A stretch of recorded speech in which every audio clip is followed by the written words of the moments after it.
I am Black, I am bold, I am beautiful. I am Black, I am bold, I am beautiful. And again, we just put on our crowns. And see, your crown is actually the connection to your creator. Yes. Even if you think about your chakras and your crown chakra, that is your connection to your higher consciousness. It is the power that lies within you that is drawn from your creator. And you see, today what I want to talk about how energy is everything. And you have the power in your two hands. You have the power to live your life on purpose. You have the power to create exactly what it is that you want. You have the power to know exactly who it is that you are. You have the power to be true to the authentic you. And you have the power to know that you are already enough.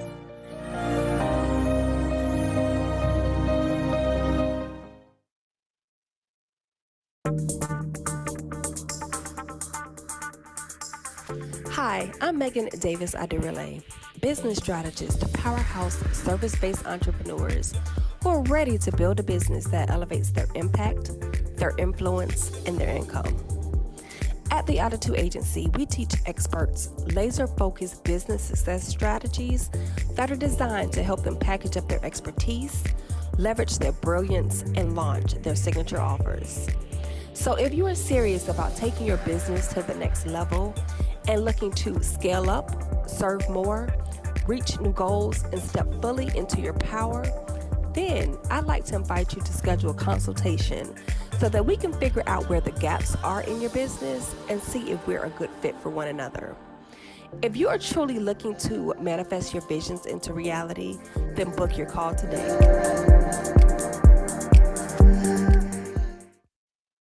Mahatma Gandhi said to be the change that you wish to see in the world. And when I birthed this vision for this conference, I wanted to hold a space for other women of color, especially, but just people in color in general, so that they can really learn how to not just survive, but learn how to thrive spiritually. Your connection to spirit is not something that anyone else can teach you or that you can learn from a book. It is a conscious connection that you cultivate with love and intention and continually showing up in whatever brings you that sense of divine connection. And that looks different for everyone. So that might be meditation, prayer, spiritual community, time in nature, whatever those practices that you have in your life that make you go, oh, God is real, life is miraculous, this is beautiful. I think it's the imposter syndrome where we've experienced so much hurt, so much pain, so much disappointment throughout our life that all of that trauma and all of those things that we experienced literally took us out of alignment with our natural state of being, took us out of alignment with our purpose, with our power, with the true essence of who we really are. And so there's so many people that are walking around as imposters, because they're carrying so much weight that they're not in alignment with who their true identity as a spiritual being. And it's really about living in your purpose and being able to find that purpose first, because if you don't do that, if you're not well living in your purpose, then you can just automatically lose to make those right decisions. What are the decisions you need to be making with your money? What are the decisions you need to be making to be able to do those budgets? So use your finances. Where's my money going? Why? The why. Why do I need money? Why do I want to level up, for my purpose? So it all comes back to that. I sometimes use the example of Martin Luther King, because his vision was equality for all. But his purpose, the way he did it, was through nonviolent demonstration. So there's a difference. Vision is what you want to see achieved overall. Purpose is what you are personally going to do to see that vision come true. So there's a big difference. That's good. There's a big difference there. I just want you guys to realize that when you are in alignment with something, people and blessings will just start coming to you. You don't even have to sit, you don't even have to work hard for things to be realized for you. It's just going to start coming to you. You're going to start operating in flow. And when you really start doing this, the people will start being attracted to you.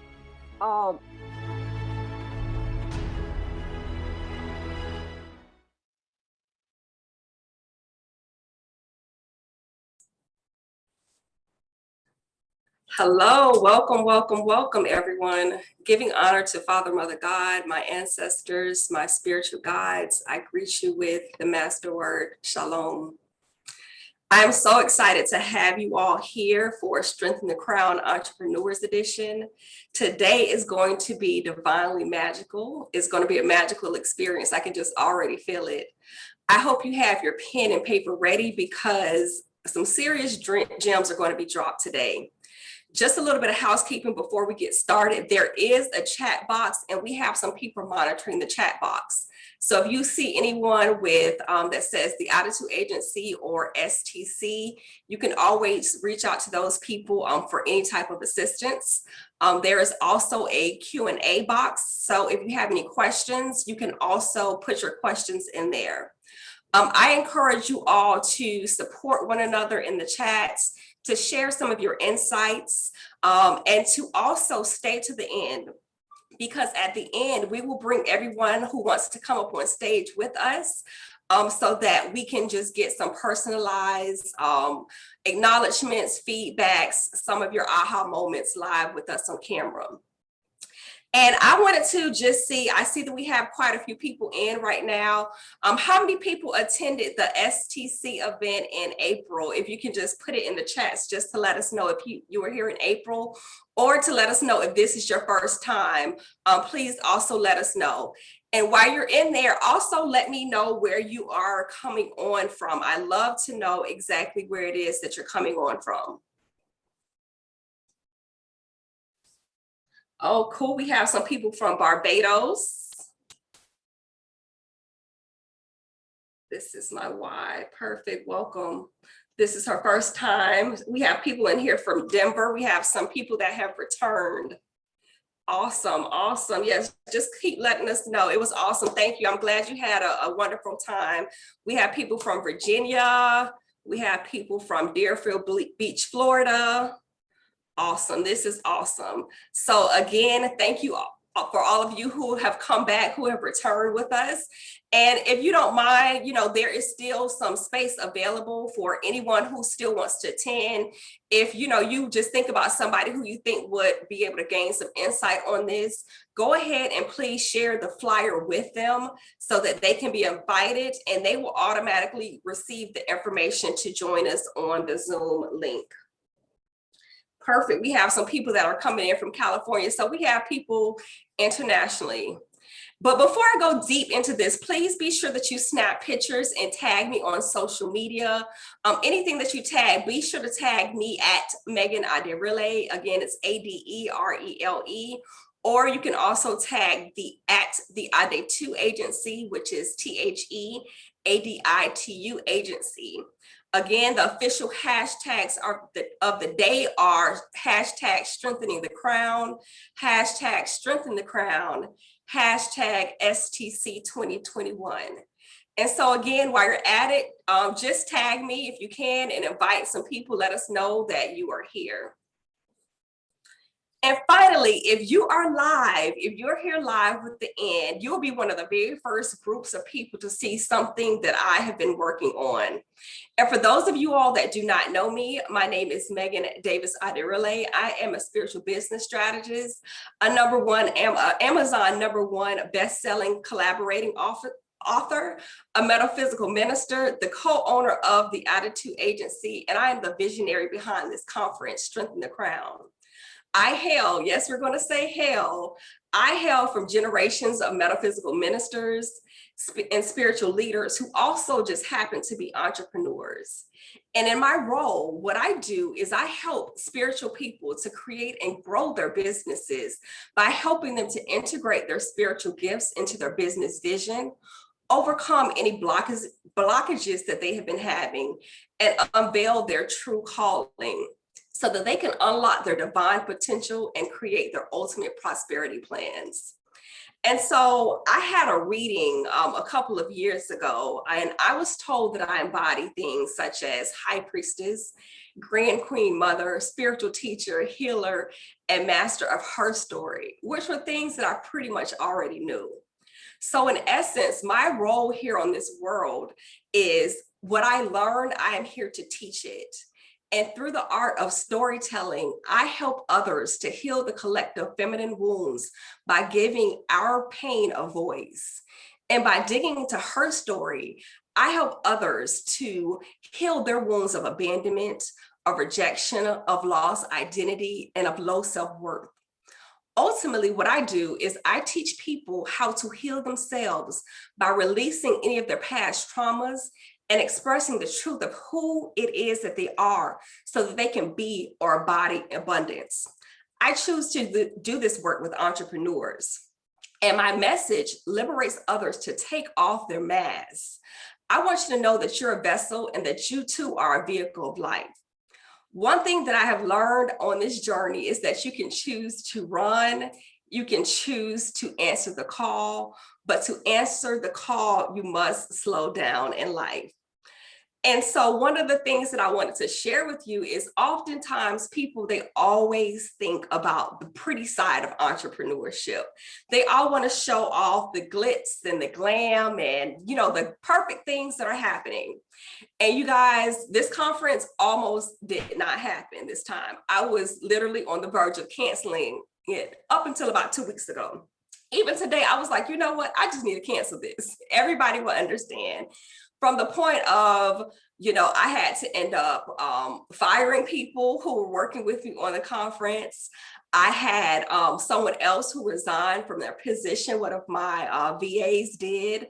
Even up until today, this morning, my makeup artist canceled. The person who has been my go-to person canceled like 30 minutes before this event, right? Before she was scheduled to come on.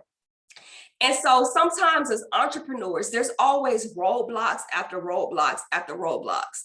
Luckily, I still had supportive team members, people on the phone, sending out text messages, calling people to get me into somebody's chair, just to get me here today with you right now, right? And so sometimes it's about being resilient and just always showcasing how resilient can you be. Right. And so I think that one of the things that I learned is that my resiliency came from my childhood. Many of you know my story about me losing both of my parents when I was very young at 12 years old. And so I think that resiliency has been one of those things that should be my middle name. Right. And so I want you, if you don't get anything else from today, I want you to get that you need to be resilient, no matter what it is that you have envisioned, no matter what it is that you think that you want to do. There's always going to be obstacles. There's always going to be roadblocks. There's always going to be things that are come up to test your ability, just to test your worthiness, to test to be sure that it's something that it is that you want to do. Because oftentimes when you are very close to your breakthrough, that is when you get tried the most. That's when you get tested the most. And so just today, the message for you is just to be resilient, okay? You have to be resilient, but sometimes that means that you have to do things such as uncovering your past. You have to also take time to reclaim your past, those things that you have lost or things that you have left behind in the process, which also means that you have to uncover, and sometimes you have to unpack those unhealed wounds. You know, sometimes these are those things that we seemingly know and sometimes unknowingly omit. But you have to pull down those layers upon layers because healing, it truly is a healing process, right? And it comes in layers. And oftentimes what you have to do is you have to start by healing your insecurities and releasing any type of destructive paradigms from your childhood. You have to go back and you have to face your truth. Yes, I said your truths, which oftentimes means that you have to shine a light on dark places. You have to reconnect with your roots. You have to understand your choices, and you have to gather the missing pieces of yourself so that you can remember exactly who it is that you are. But the clarity that you will receive from taking these first steps will give you inner validation. They will give you confirmation and confidence that you will need to complete your life's mission. You have to elevate your divinity first through your self-worth. You have to saturate yourself with forgiveness and watch how your life will ultimately transform. You have to learn how to forgive yourself so that you can forgive others. This conference is called Strengthening the Crown. Not my crown, not your crown, but the crown. You see, the law of divine oneness, which is one of the 12 immutable laws, is actually a universal law, teaches us that in the grand scheme of things, essentially, we are all one, and we are all a part of the collective consciousness of source energy, of God, however you identify it as, right? And this is one of the foundational laws that essentially helps us understand the rest of the universal laws. A lot of times you'll hear people talking about like the law of attraction. In order for the law of attraction to really, really work for you, you still have to first understand the law of divine oneness. You and me, essentially, we're the same. We're the same up under the sun, right? And so this spiritual law, this law of divine oneness, is important for our spiritual growth. And its practices such as meditation, these types of things will help you to center yourself, to align with God, and to tap into your inner creativity. Chakras are your energy centers that have influence and power in how we're living our lives. And as an entrepreneur, when you understand your personal energy, you can begin to understand your business energy. The last of your spiritual chakras, which is your crown chakra, which is what this conference and this whole idea is based around, is your seventh, or your crown chakra. And it is the source of your connection to the divine, to your creator, and to our higher selves. And it is located at the top of your head. The crown chakra is all about becoming more connected with our inner divine, as well as our connection to the divine and to the experience and the meaning of life. In Yoruba traditions, Ori superficially means head, but in fact, it signifies the essential and entire nature of the barrier. For our destiny to be fulfilled, we need to be in good relations with our Ori. The Orisha that crowned me, or crowned my head, is Oya. Oya is the ruler of the marketplace. And what takes place in the marketplace? Trade, or more commonly known as business. Oya also communicates with the ancestors, but we'll get to that later, right? She is a warrior and is a protector of women, and is considered to be the goddess of transformation and change. So in honor of Oya, my spiritual crown, for this Strengthen the Crown edition, I wanted to bring on some entrepreneurs. But let's get into a little bit of research first, because I love my research. Research shows that people you habitually associate with determine 95% of your success or failure in life. Yes, you heard that right, 95%. Which means that hanging out with the right community, the right tribe, the right people is critical to building a successful business and long-term wealth. And that your business success is only 2 degrees away from you. Hence, this is the reason why business referrals are so important in business. It's oftentimes not the people that you know, but it's the people that they refer you to, and those people. That is where your business success really and truly lies. According to Forbes, approximately 5 million women lost their jobs during the pandemic. Yes, y'all, 5 million women. Where there was also an increase of about 47% in women who just started a business during the pandemic. However, on average, generally only 88% of all women business owners, they actually generate less than $100,000 per year. You see, I am 1000% for the financial empowerment of women. And having money, well, let's face it, that gives you options. It gives you a sense of freedom. It gives you a sense of power. And many of us have not been included in these wealth building conversations because we didn't come from families that inherited generational wealth, right? We didn't come from those type of families. Stuff was just not passed down to us. We didn't have the houses and the homes and the money and those type of things that stayed in family real estate for generations, right? But when we women, when we become wealthy, we begin to open the doors for other women. You see, for the longest time, I desired to be in a space where I could openly and freely express my views on spirituality and business.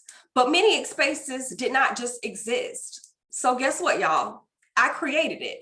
I created this conference because of that. And so this conference was not just born from my pains, but also from my strengths. I always wished that there was a business teaching that also embodied high levels of spirituality. And like I said before, I come from a lineage of spiritual entrepreneurs who, you know, where my paternal grandmother, she founded a holy order in the 1940s. And so my spiritual upbringing stemmed from what people would traditionally call the householder pattern, right? A householder path. You know, we weren't necessarily in monasteries or acting as monks or nuns, but we actually lived within the home. And I was taught about divine truths at a very young age and the cultivation of consciousness since birth.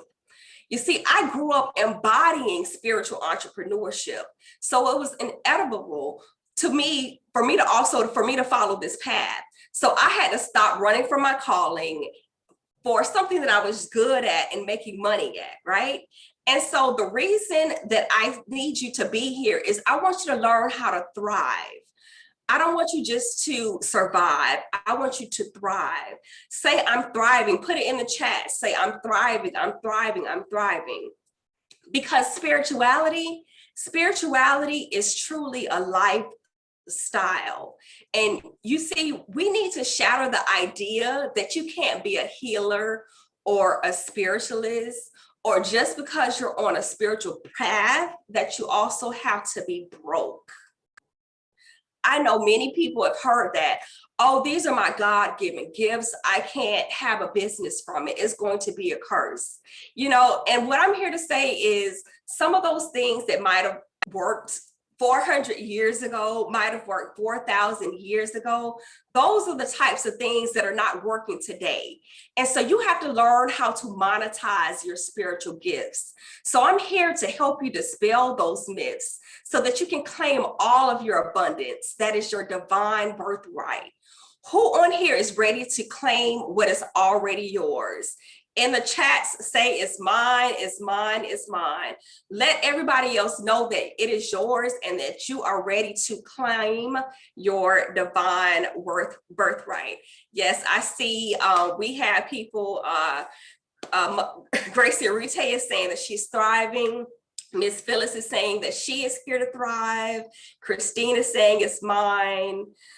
Jennifer is saying that it's mine. Jane is saying it's mine. So people, we are here, we are thriving, we're claiming it. Victoria, I see you in the chats. You're saying it is yours. Yes, it is yours. You have to claim what is already yours, right? And just claim it by saying that it's mine, it's mine, it's mine. According to the law of Dharma, which is one of Deepak Chopra's 7 spiritual laws of success, each and every one of us have a purpose in life, or a unique gift, a special talent to not take, but to give to others. And when we begin to use our talents, then in essence, that's where the true magic begins. In the modern world, we generally fulfill our sense of purpose through business, which acts as a vehicle or a vessel that allows us to not only do what we're also here on this world to do, but also to generate income or create finances from this, right? And the vitality of your business in general is measured in revenues and profits. In other words, cash. And you might have heard me say before that it takes cash to care. Because you can have all the care in the world, but if you don't have the financial resources to make a change, then it can be hard, right? it can be very, very hard. And so oftentimes the things that typically come up for a lot of people is fear. So I want to talk to you for a second about fear. And most of you have heard about the fear of failure, but to be truthful, many of you are actually fearful of success. And so I want to ask you today, before we begin to bring, our speakers up and have these conversations, I want you to take a moment to actually tap into your fears right now. I want you to think about all of those things that have really and truly been holding you back. What have you been fearful of? What are some of those things that you feel that have been stopping you from progressing forward and from moving on to your purpose, to your divine purpose? Because oftentimes you might be good at something, you might be making money doing things, but you know deep down in the back of your head that you were born to do something great. And so ask yourself today, what are some of the lessons that I can learn from some of these other entrepreneurs who are spiritual in their own regards, in their own rights, and that they're already living within their divine purpose? What are some of the takeaways that I can take from them? What are some of the things that I can learn from them so that I too can embark and continue to make my vision, even greater than what it already is? So ask yourself, what are some of the things that you need to do? What are some of those things that have been holding you back? You see, that fear or apprehension is an indication that you're on the right track. All of my setbacks that I've had, just even trying to get here with you right now, these to me are indications that I'm on the right track, right? And in the business world, oftentimes we talk about strategy. What is the strategy behind things? And yes, I call myself a business strategist, right? But strategy is only a portion of the equation. Because yes, you need business systems and strategies and things like that to make your business work. But I want you to shift your energy on what it is that you're here to do, because it is all about helping people to change. It's all about transformation, right? Because it's all about serving people. So as you think about those things that have been holding you back, think about where in your life have you served people the most, okay? And because like I said, yes, I call myself a spiritual business strategist, but strategy honestly is only about 25% of what I do. And yes, you need strategy, but the truth behind it is that you need synergy. You have to identify what makes you feel good. How are you guys feeling today? How are you feeling? Are you feeling good? Yes, Brittany says that money only makes us more of what we already are. It is a magnifier. Having wealth allows us to serve and help in more ways than we could imagine. Yes, Brittany, that I completely agree with you. And so when you think about strategies, right, you have to think about what you would need to implement to be in alignment with who it is that you are, not who it is that you were, not who it is that you're becoming, but being in alignment with who it is that you are right now. You've all heard that saying that a team is only as strong as its weakest link. And the same concept applies here. Your strategies are only as effective when they're in divine alignment with your true essence. In business, yes, sales is important, marketing is important, yes, operations is important.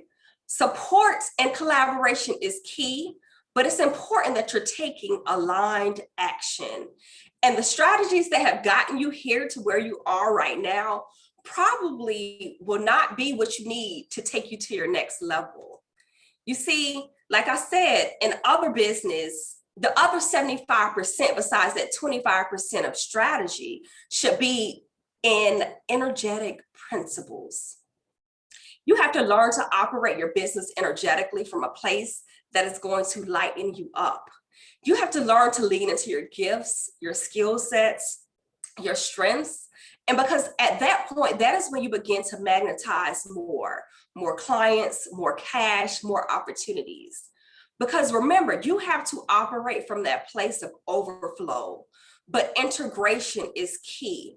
Oftentimes, when I meet with my clients one-on-one, they all know what to do, they know how to do it, but they have not integrated it because it does not feel right for them, right? And so throughout the conversations today, I want you to keep asking yourself, who do I need to become to evolve in this season? Right? Ask yourself, who do I need to become to evolve in the season so that I can transform into the higher, or what I like to say, the expanded version of you right now. Remember, you are a holistic being having a human experience. So you have to get out of either this or that mode and step into and. You can step into both and you're a both and person. I don't know how many of you all saw a video recently of Oprah, and she was like looking at some eyeglasses, right? And she realized at the end, it was like, why am I trying to choose between these two sets of eyeglasses when I can afford them both? Right? And so get to that place in your business where you know that you can do this and that you're not sacrificing those things that you want to, those things that you wish that you had, those things that you were trying to put off. You can have that successful career, you can have that marriage, you can have those kids, you can have a spiritual business if you so true desire. And at the end of this experience today, if you are ready to take the next steps and ready to become unmasked and do what you need to do to strengthen your own crown with me, and we say yes, I will share with you a special offer that me and Prince Aderele has. You will also find other ways to work with some of the guests that we have here right now. And so once again, thank you for attending. We'll take a brief pause and we will bring on Miss Sacred Williams, our first guest. I am Black, I am bold, I am beautiful. I am Black, I am bold, I am beautiful. And again, we just put on our crowns. And see, your crown is actually the connection to your creator. Yes. Even if you think about your chakras and your crown chakra, that is your connection to your higher consciousness. It is the power that lies within you that is drawn from your creator. And you see, today what I want to talk about how energy is everything. And you have the power in your two hands. You have the power to live your life on purpose. You have the power to create exactly what it is that you want. You have the power to know exactly who it is that you are. You have the power to be true to the authentic you. And you have the power to know that you are already enough.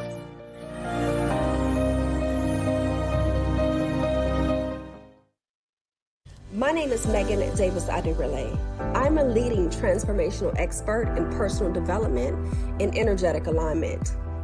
As a high priestess, energy healer, and metaphysical minister, I guide women to become unmasked and strengthen their crown by blending spiritual and business mastery so they can expand their empires. In my role, I serve as a guide or spiritual advisor to entrepreneurs who are looking to take their spirituality and business to the next level. When you get into divine flow, the impact of abundance will be felt in all aspects of your life, creating quantum leaps even in your business. This is an invitation to explore what it will be like to create a life of true abundance based upon what your soul truly desires by becoming an expanded version of yourself. When you allow yourself to build a business empire that aligns with your higher purpose, you not only are able to manifest prosperity, but you can also impact the world. The time is now. The journey for you to become unmasked and strengthen your crown is here.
hello. Thank you. So we will be speaking with Sacred Walker. Sacred helps heart-centered executives and ceiling breaking creatives and she specializes in women of color, y'all, who are women executives who feel that their visions are calling from a higher source, step into a new role at home or work so they're able to launch their vision of entrepreneur and financial freedom hand in hand with a well-being path, command investment for their work, and reclaim their ancestral power so they're able to heal blocks and shine for a lasting legacy. Welcome, Sacred. Thank you for having me. And I was definitely jamming as you were playing that a while ago. That was a powerful, powerful intro to your story. Thank you so much for having me on today. Yes, thank you. Thank you for coming here today. So can you just talk to us a little bit about what it is that you do? Tell them what you do and how you help other people to strengthen their crowns. Absolutely, absolutely. So, as mentioned, I'm Sacred Walker. I started about maybe 10 years ago. And what I found was, even coming in similar to you coming from a long legacy of entrepreneurs, I found that again and again, they were having so many challenges emotionally in our family line. There were so many women of color who were burning out, feeling like they were doubting themselves, oftentimes ending up needing emotional support, but being seen as weak was something that was going to, be seen as something that was going to harm, right? They couldn't show up as weak, right? They had to constantly be strong. And so years later, I began to do research and see that that was something that was manifesting again and again, right? That was happening all over the world. And so I went in and began working with specifically specializing in women of color, but open to all, but really focusing in on how we can help to heal our body, right? So that we can take care of our physical self. Because if you're not here, how are you going to take care of your business? And then as well became trained as a minister, a holistic therapist, as well as an executive coach. So I really focusing in on those who are helpers. You are taking care of others. You work in the health and human service. Your gift is called to serve through nursing, through entertainment, through healing others, medicine, whatever it is. But your gift is helping impact the lives of others. I do what's called love medicine coaching, right? Helping you to unleash your gift, but taking care of your mind, body, and spirit so that you can go ahead and manifest and continue to build that legacy. Okay. And so, a lot of times people are always talking about, like well-being, one's well-being and self-care. And, some of us have habits that are hard to break in a sense. And, habits that have just kind of been passed down to us. And we don't always know exactly where to start. So what type of advice would you give to someone who is looking to kind of restart and to form new habits as they're on their path to well-being? hmm I would say first step, admit that you have the habit. Step number one. Step number one, that reminds me of a story. There was someone who reached out to me, and they reached out, top of their game, doing powerful work in corporate America, really making an impact. And they were also heading up charities. I mean, on the face, they were just such a powerhouse. And what was happening in the shadows was how they were investing their energy. They had a lot of family members that were, behind them. They were pulling on their energy, a lot of toxic relationships. They kept on attracting partners that were breaking down their spirit. And they didn't see that there was a habit of how were they investing their time into toxicity versus into emotional freedom and wealth. And in working together, they were able to shift those things. And now they have more money in the bank. They're in a happy relationship and they're able to step into, their powerhouse of not only corporate, but now they're actually running their own business because they realized I didn't want to give my energy away anymore. And so sometimes it's the first step that they took was admitting, wait a minute, where is my energy lacking? Why am I always so tired? Why is it when I get off the phone with my partner, I'm tired? Why is it when I walk away from that corporate meeting, I'm tired? Because they were not investing their energy wisely, but they had to admit first, I need help. So, first step, admit I might not Yes. be taking those steps that are making my empowerment happen for myself. Right. And I Mhm. remember my undergrad degree is actually in rehabilitation counseling. And as a part of my undergrad degree, I had to do over 720 hours in various internships and field experiences. And during some of those assignments, oftentimes people think about rehab as drugs and alcohol, right? That's the first thing that people think about. They never actually think about transitioning services, like helping people transition from one phase of life to another. And so I decided to go the higher ed route, is helping people, college students transition from being a college student into adulthood. However, as a part of my undergrad studies, one of the things that I had to do is we had to actually go and attend AA and NA meetings. And of course, during those meetings, the first thing that you have to do, and they make everyone do it, right, is they make you stand up in front of the room. And I don't know if they still do this now, but this was like almost 20 years ago. You had to stand up in front of the room and you would have to say, "Hi, my name is whatever your name is and whatever your addiction was," right? And so if it's, "Hi, my name is Megan and I'm addicted to working too hard," or whatever, right? So if it's drugs and alcohol, but that's part of the 12 steps, is to first, always admit that you have whatever it is that's going on. And so it's just interesting that you said that, that's the first thing that you would tell people to do, is just to admit it. So my next question for you is, what are some ways to attract wealth and turn your side hustle into, your main hustle? Absolutely. So, and not be stressed out about it, right? And not be stressed out. And not be stressed out about it. Not be stressed out about it. So Yes. what I want to say is that's something that, we go more in depth into that in the program, the Love Medicine Coaching Program that, we have, is that we recognize that that's a journey of turning your side hustle into your main squeeze.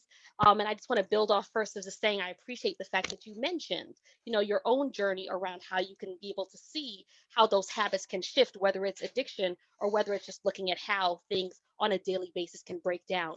So one thing that I would say is that one of the things that I teach people in our own crowd fund method is how to position themselves as an expert on social media. Step number one, we really need to look at today the ways that this is not our mothers and grandparents' generation.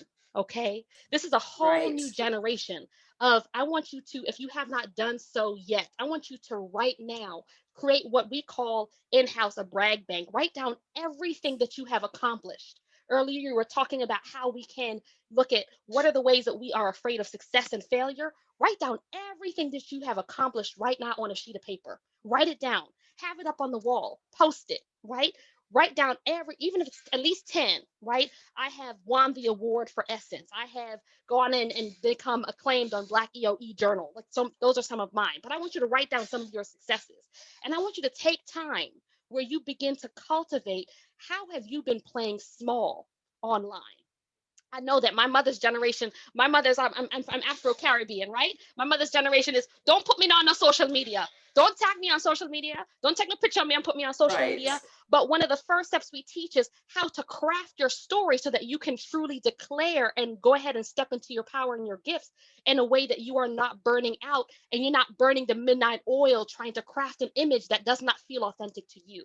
Write down your brag bank, number one. And number two, go ahead now and begin to look at what ways, and we can teach you to do this more in depth, but what ways you can begin to look at how your shadows that you're willing to share and your light can be things that can be used to cultivate and go ahead and step into from your side hustles to your main squeeze, because we underestimate how people connect to our story, right? So I have a background in holistic medicine, right? Holistic medicine and as well as therapy. But there are times where people have reached out to me and said, "Oh my gosh, you traveled to India and studied that? I'm from that same town in Kerala. I want to reach out to you." Had I not shared parts of my story, had I not shared that I'm an Afro-Caribbean and from Jamaica, right? There are parts of our story that we oftentimes downplay. So first step, go ahead and position yourself and recognize that even if you might have gone through a breakup and you may not be in a relationship right now, that's a setup for your comeback. Share that. Share that. Because somebody's going to reach out and go, "Oh my gosh, that oil that you're creating to heal your heart is going to help to heal mine." Right? So I would say that that's the first step. Write your brag bank out and begin to find ways, and we can help you to do that, to position yourself as an expert on social media so that you can really look at how your whole story can be a part of your success. Yeah, I think that is excellent. And it was so interesting. I was recently speaking with one of my accountability partners, and she was just like, Megan, every time I speak with you, you know, you always amaze me, right? And she was like, you need to put this out a whole lot more on social media. And I'm like, well, a lot of stuff is out, right? And so I too come from that background where, you know, a lot of people, they always used to say, oh girl, we don't be telling everybody your business. And so for me, unpacking some of that stuff actually translated into my business, just because I wasn't always sharing my client wins and my brags, because I felt like it was being, you know, so braggadocious, right? And so it wasn't until, you know, I was like, okay, yeah, your girl has, you know, multiple bachelor's degrees, check, you know, MBA, check, almost complete with a PhD program, you know. And so it's like, that's one of the things that I think it too is very important for people, is to write out that list, like you said, and have that brag bank, right? That book of brag, just so that, you know, at any point in time, you might need to remind yourself like who it is that you are. Right? And so when you're trying to command a certain dollar amount, it helps with so much with your self-worth. Once you realize exactly what it is that you have done, all of your own accomplishments, and it helps you to, you know, go on and check off the next set of boxes that you want to, right? And so what about like stress? How do you find, you know, when people are feeling stressed, you know, because entrepreneurship can be stressful, you know, what are some of the tips or tools or tricks, you know, that you might use with some of your clientele just to help them to de-stress, especially, you know, because stress is everywhere and we all have various triggers. So what is something that you would say to someone who, you know, kind of always finds themselves triggered or under stressful situations, or kind of like the point where you said they keep finding themselves maybe in the same type of situation, just with maybe a different person? So what would you say to that? Yeah, absolutely. That's a great question. So I want to hone in right now, and this is when we get a chance to call in the power of spirit, right, for discernment. Okay, because this is where we call in the power of spirit for discernment. When I'm taking time to listen to my body, right? Every morning when I wake up, I take time to do 10 minutes of meditation.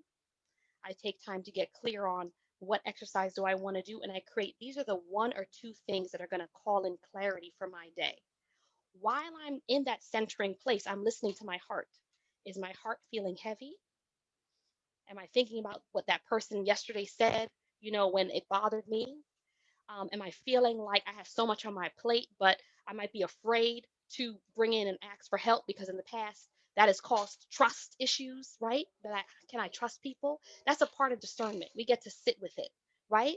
So I like to call it like, okay, the trigger on the left and the trigger on the right, right? We get a chance to look at, okay, so is stress in charge or is success in charge, right? Because both can't be on the driving, right? As I'm a car girl. I saw you were driving that car. I'm a car girl. Like who is driving here? Is stress on one side or success on one side? When you're in that discernment place, right? When you are in that clarifying place, I want you to sit with it and go, is this stress in the driver's seat because there's a deeper trigger here? Right? Then you can reach out to me or another holistic therapist to be able to say, I need to do some work on this, because if I don't shift what happened to me back in the day and look at what happened to me when I was 5, when I look at what's happened to me and everything is feeling like it's acclimating, then I won't be able to move forward, right? There might be some deeper triggers that are getting pulled on the right side here, right? That's a stress side.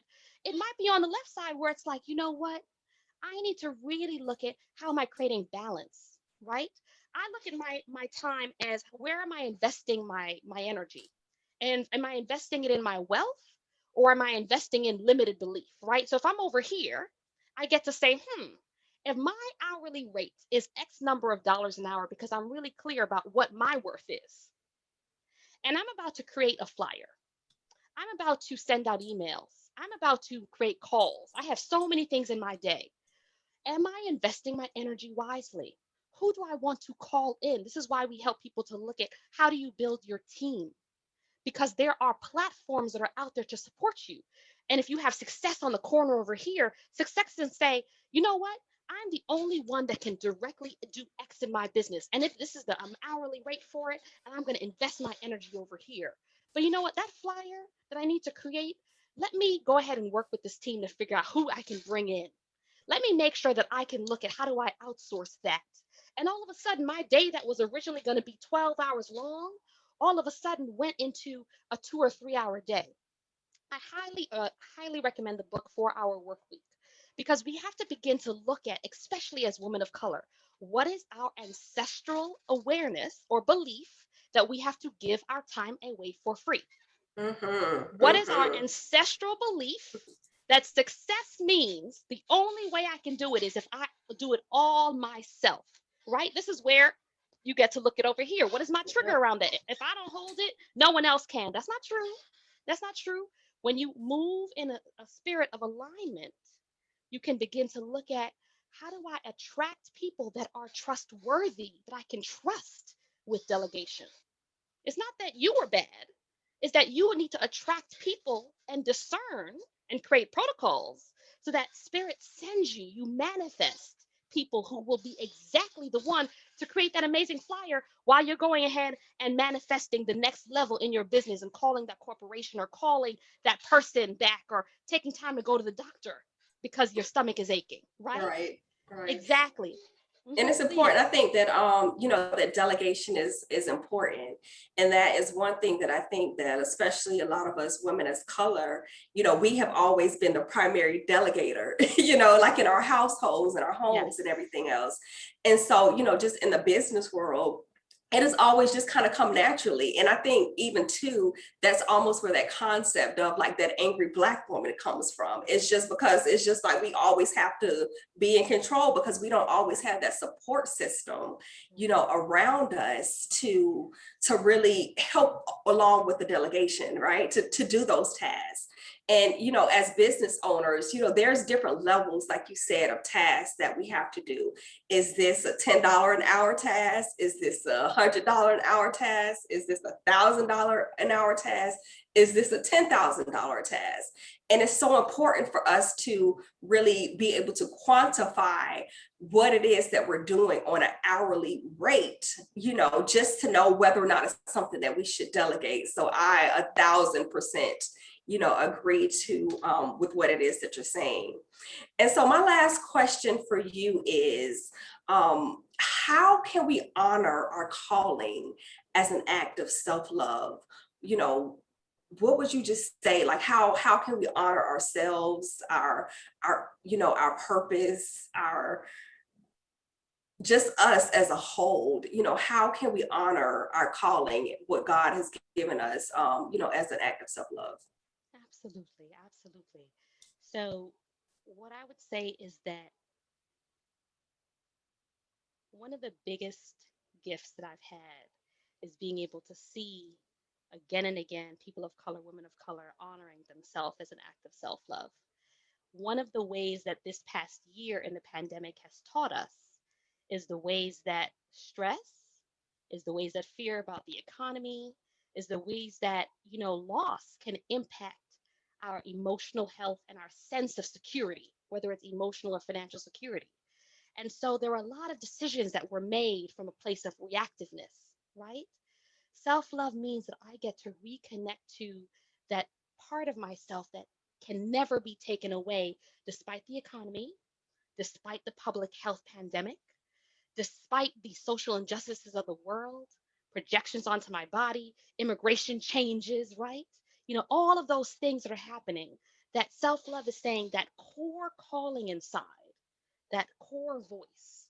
I would say the biggest thing that you can do is to continue to take care of your emotional and physical health and well-being. It is so essential. There's something about the power of this past year and a half, scary as it was, that you were with no one but you in here. There were moments in self-quarantine where we couldn't get away from ourselves, right? And if that person that's here was jetting to go, Pay attention to that, right? Women of color have the highest rates of digestive issues, have the highest rates of issues with our hearts, okay? Have the highest rates of high blood pressure, highest rates of diabetes, highest rates of mental illness, because we are not paying attention to the signals that the body is telling us to slow down.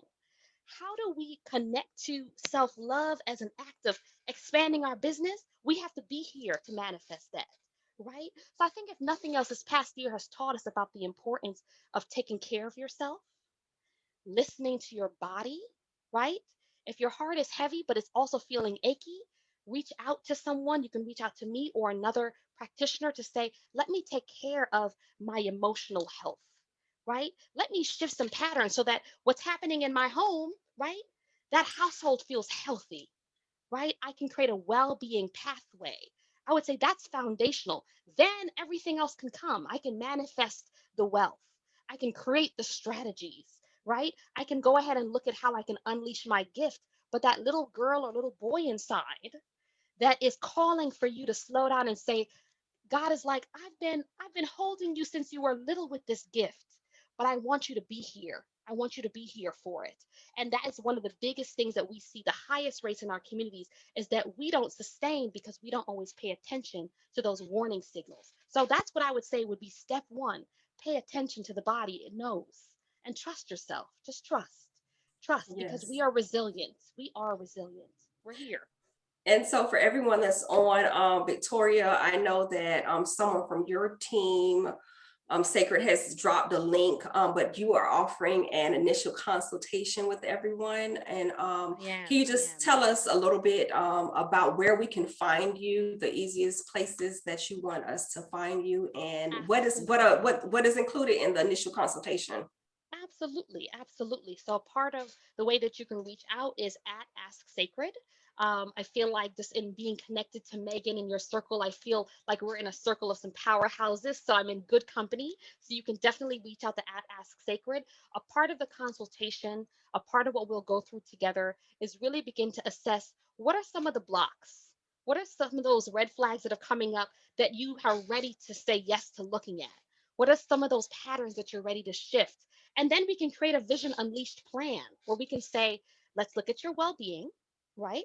About how we create a well being pathway because it's a journey, right? And I've been fortunate to help thousands all over the world to unleash their gifts with a well being pathway. And then in the assessment, we can also look at what are some of the strengths of your business and what are some of the shadows that you might not be seeing that we're going to strengthen together, right? We create that hand in hand. And then we take a leap. And I've been fortunate to see people fly and transform stress to success in powerful ways. So reach out, we'll take some time together, we'll strategize. And more than anything, my gift is I've been called to do this, right? I'm a child of Oshun.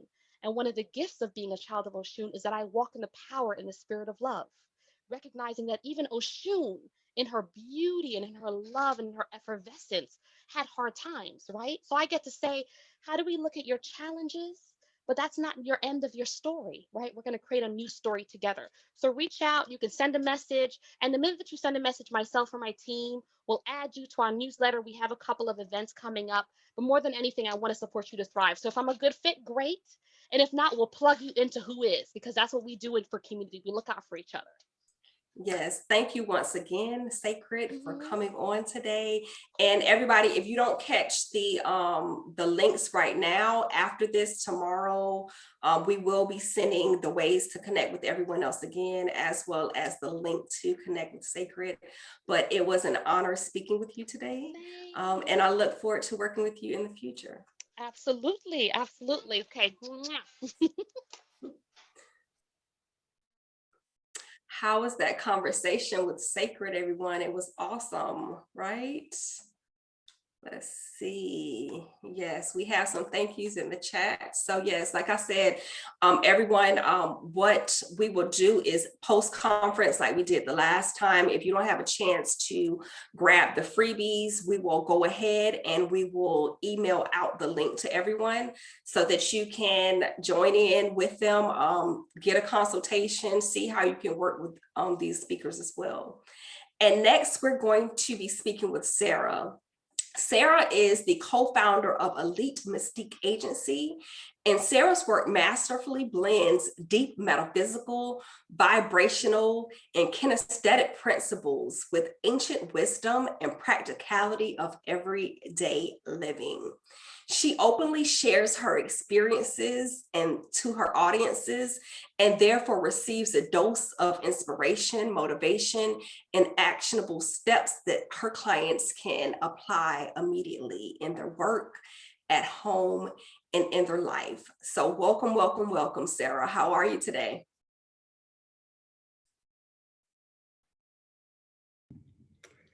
Hello, everybody. I am so honored to be here today, and I'm amazing. What about That's great, Sara. So tell the people a little bit more about you. I just kind of gave them your brief bio, but talk to them of how you help other people to strengthen their own crowns. Speaking of crowns, before I do that, I have to show you something because I promised it to my daughters.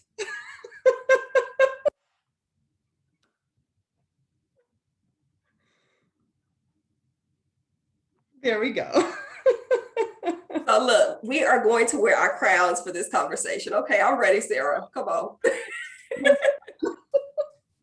You know, it's so funny when I was telling my daughters are 6 and 9 now, and when we found out I was pregnant with them, I thought to myself, oh, please, no pink, no glitters, no tutus, no crowns, no nothing, you know, princessy stuff.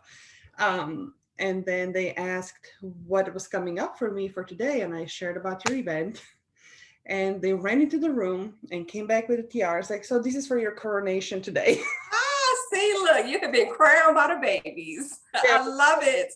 So it's okay. And what I did is I took a screenshot. I'll send it to you of us in our crowd. So hold on, let me snap another picture while we are on. Say cheese, Sara. Cheese. Okay, I'll spin it and I'll post it. But tell us about yourself, because you said that you really don't like, you know, you were into pinks and all the girly girl kind of stuff. And I know that your background, you actually started off as a professional athlete.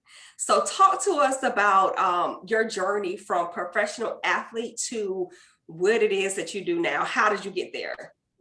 So what I do now, what I share with you about my daughters is a great part of the work.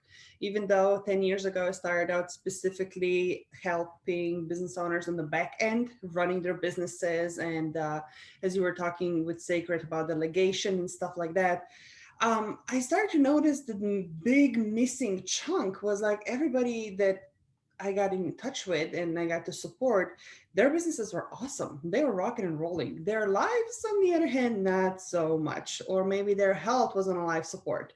And once my life got squeezed in the corner, it's like, and I'll get to that later. I started to realize that there's so much more and that there is such a big need for this holistic approach. And some people might call me a life coach. Some people might call me a business strategist, quantum strategist. I don't really care about the labels anymore, as long as we can get you from where you are to where you and I both know you are called to be. And the process in between, it's going to get messy.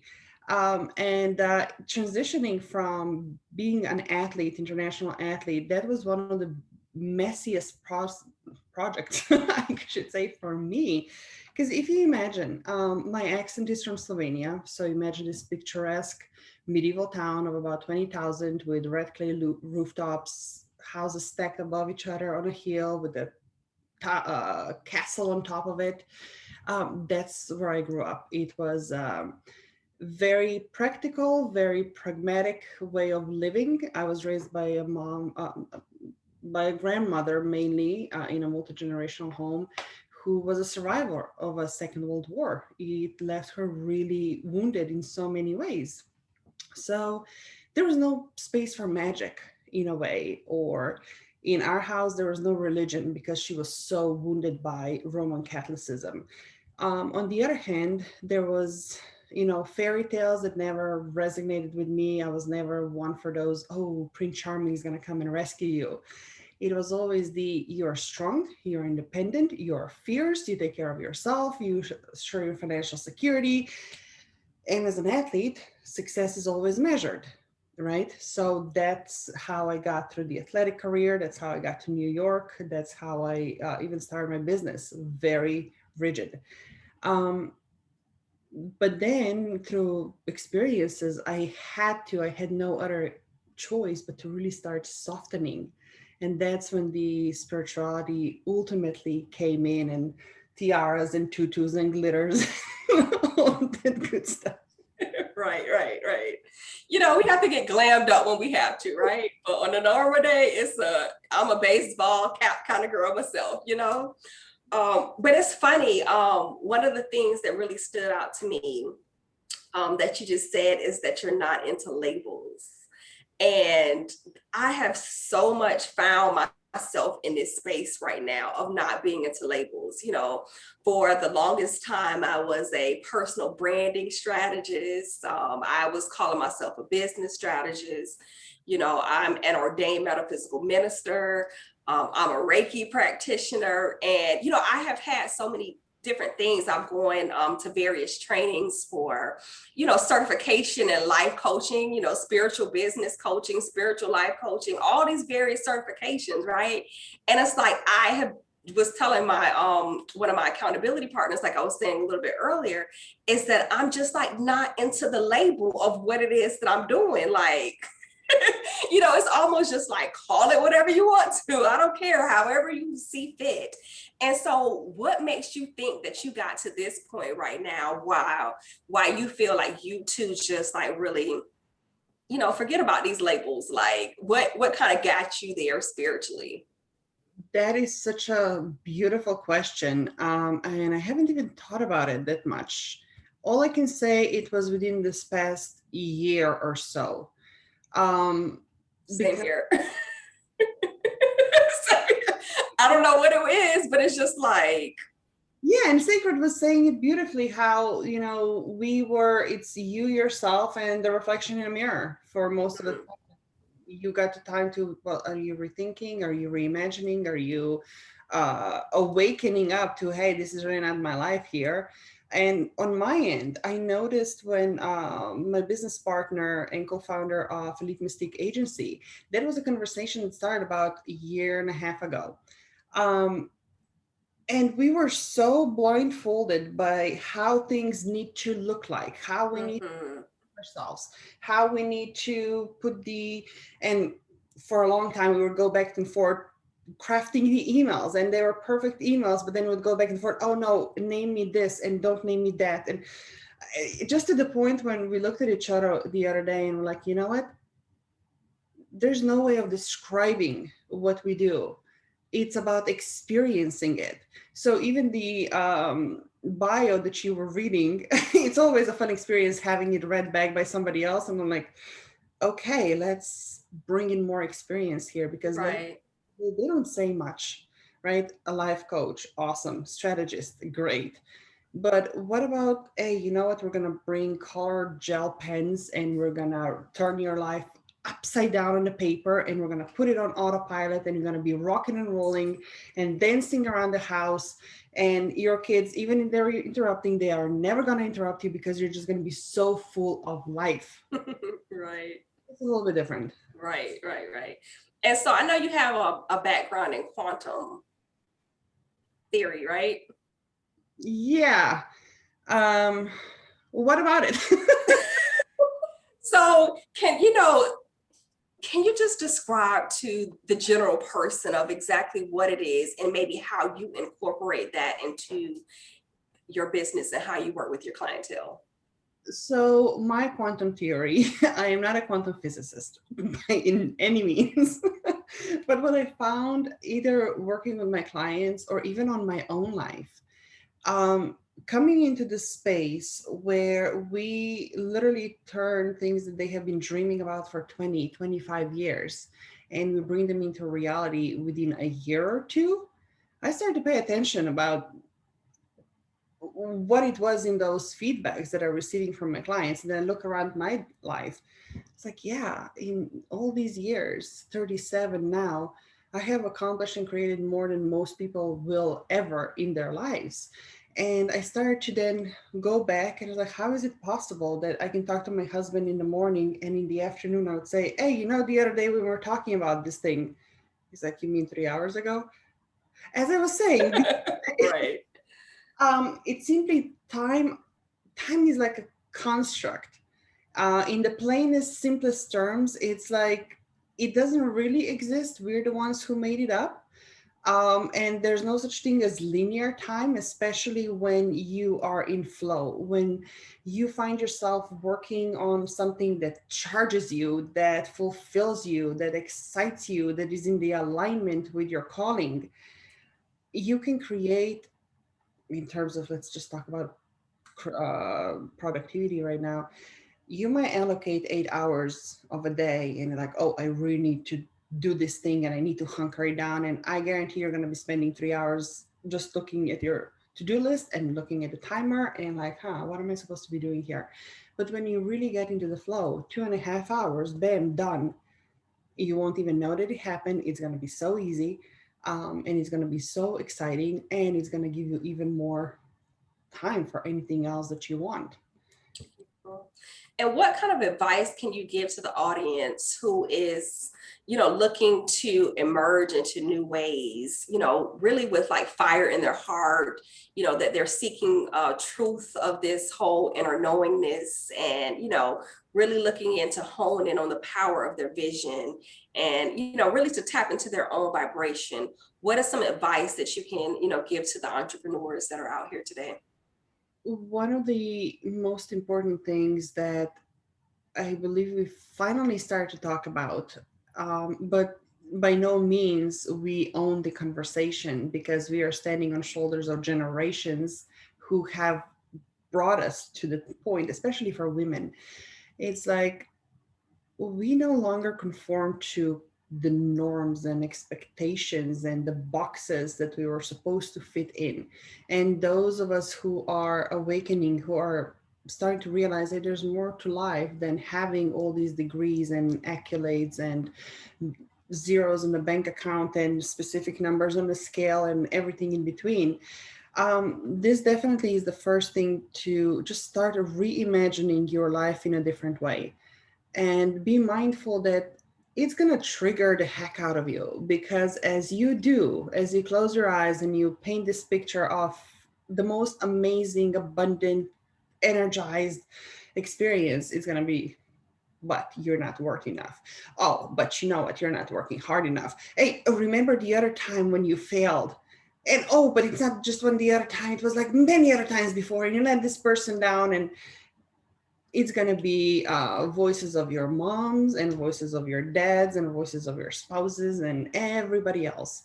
So I would say the second thing in this process is to just start noticing what is coming up and be really, really curious about it.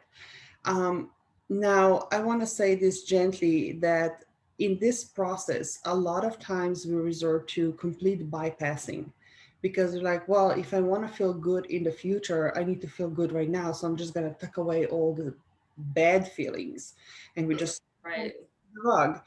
It doesn't work that way.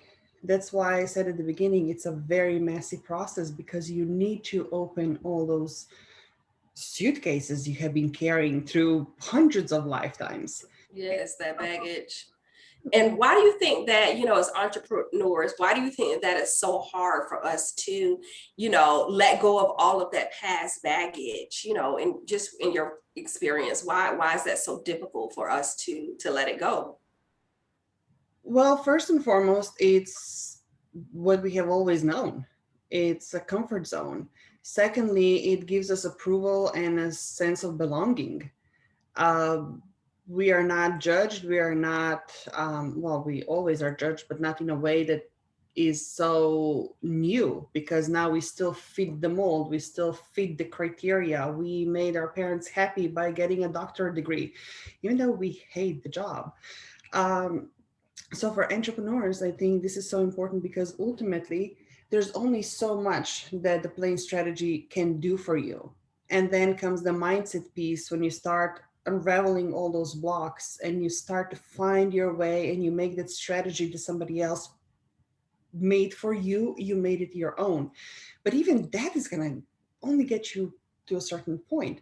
And I had a client, and this is a beautiful conversation that I think will fit right in.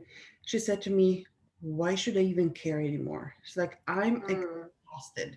I am tired, and I don't give a crap anymore about any realignment or uplifting of humanity. I am sinking. I am done. I just want to get my next paycheck and be done.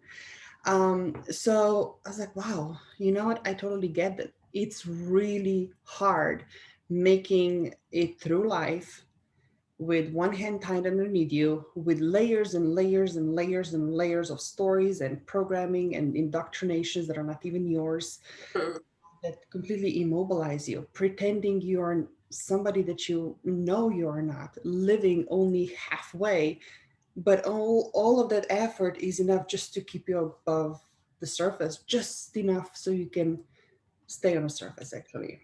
Right, right. That's interesting. Um, Yeah. And it's like, oftentimes we don't even realize the things that we are holding on to and the baggage that we still have that have been passed on, from generations to generations. And, it's hard to let that go. exactly. And sometimes, it's so, our mind is such an intelligent system. It's going to trick us any way that it can. So, all those labels, for example, for me personally, be independent, be strong, be fierce, be financially stable woman who takes care of your own. Um, I didn't realize when I was suffering from postpartum depression and healing from burnout that got me to the ER twice, actually, because once was not enough. Wow. This was slowing down. I was finding myself. And my husband was there all along, every single day, every single week, every single month, to the point of him even paying the bills and paying for the coaches that I put on our joint account without even bothering to tell him, because I was so focused on, I will make this work. I will get this back out. But every single time he paid the bill, every single time we went on vacation and I was not able to contribute like what I thought would be like a 50% to that, instead of me recognizing the unconditional love and support, it That was he was giving. what I felt was like a knife turning in the wound of, hey, you're incompetent. So that when I realized that about a year and a half ago, I was like, wow, it was such an awakening and it was such a moment. I was honestly willing to walk away from everything um, at the darkest of my times. But it was then this awakening is like, wow, all this baggage. And all I have to do is just flip the script and just Yes. see it from a different angle. And it changed everything. Yes. And I think that's interesting too, because, people that have options, sometimes entrepreneurship can be quite difficult, right? Because at the end of the day, when you know that you have been educated to a certain level, that you have, degrees, certification, experience, you can always go back into the corporate arena, go and find you a 9-to-5 job. And so for me, over the years of being an entrepreneur, that has always been like one of the biggest temptations, right? Of just,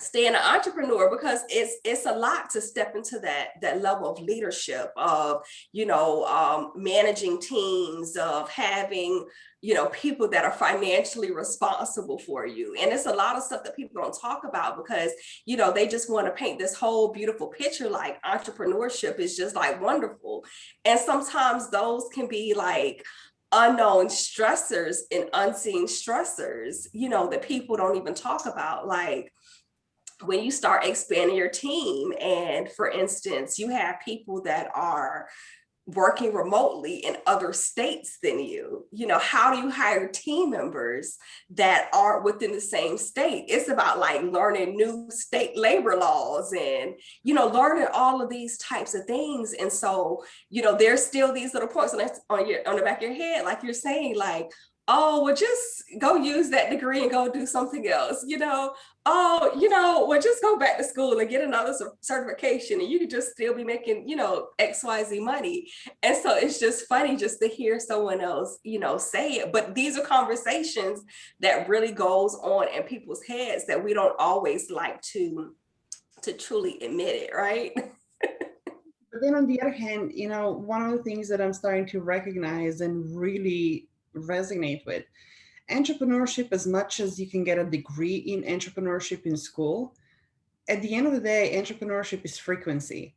Yes. So Yes. try as much as you can, apply for all the other jobs thinking, oh, I just want my weekly paycheck back and not have to worry about anything. I can guarantee that it's not going to happen because you're just not wired for it anymore.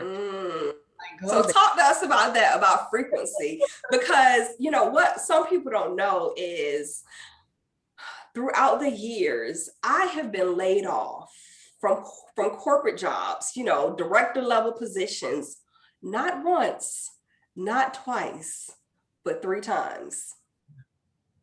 And so talk to us a little bit about frequency and, you know, why some people are just meant to work for other people and why some people are, you know, meant to be entrepreneurs. The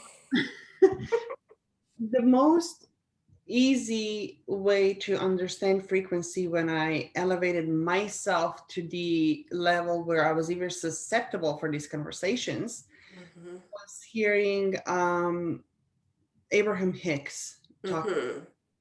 And the most like resonating illustration was when Esther was transmitting Abraham's messages. Like, imagine you're driving in a car and you're listening to a country music station. That's what you're transmitting. That's what you're receiving. Doesn't mean that 10,000 other stations are not giving out and sharing their programs. But in order to tune into a rock station, you need to change the dial. You need to tune into it. So at the end of the day, it's the same with whether you're wired to be an entrepreneur or you're just at the frequency when money comes easy to you, or you're at the frequency when relationships are so easy for you. It's just what it is. You're tuned into that channel and that you're magnetizing, and you're just like an open communication, and everything else, it might be a little wonky. It might be in between the 2 stations.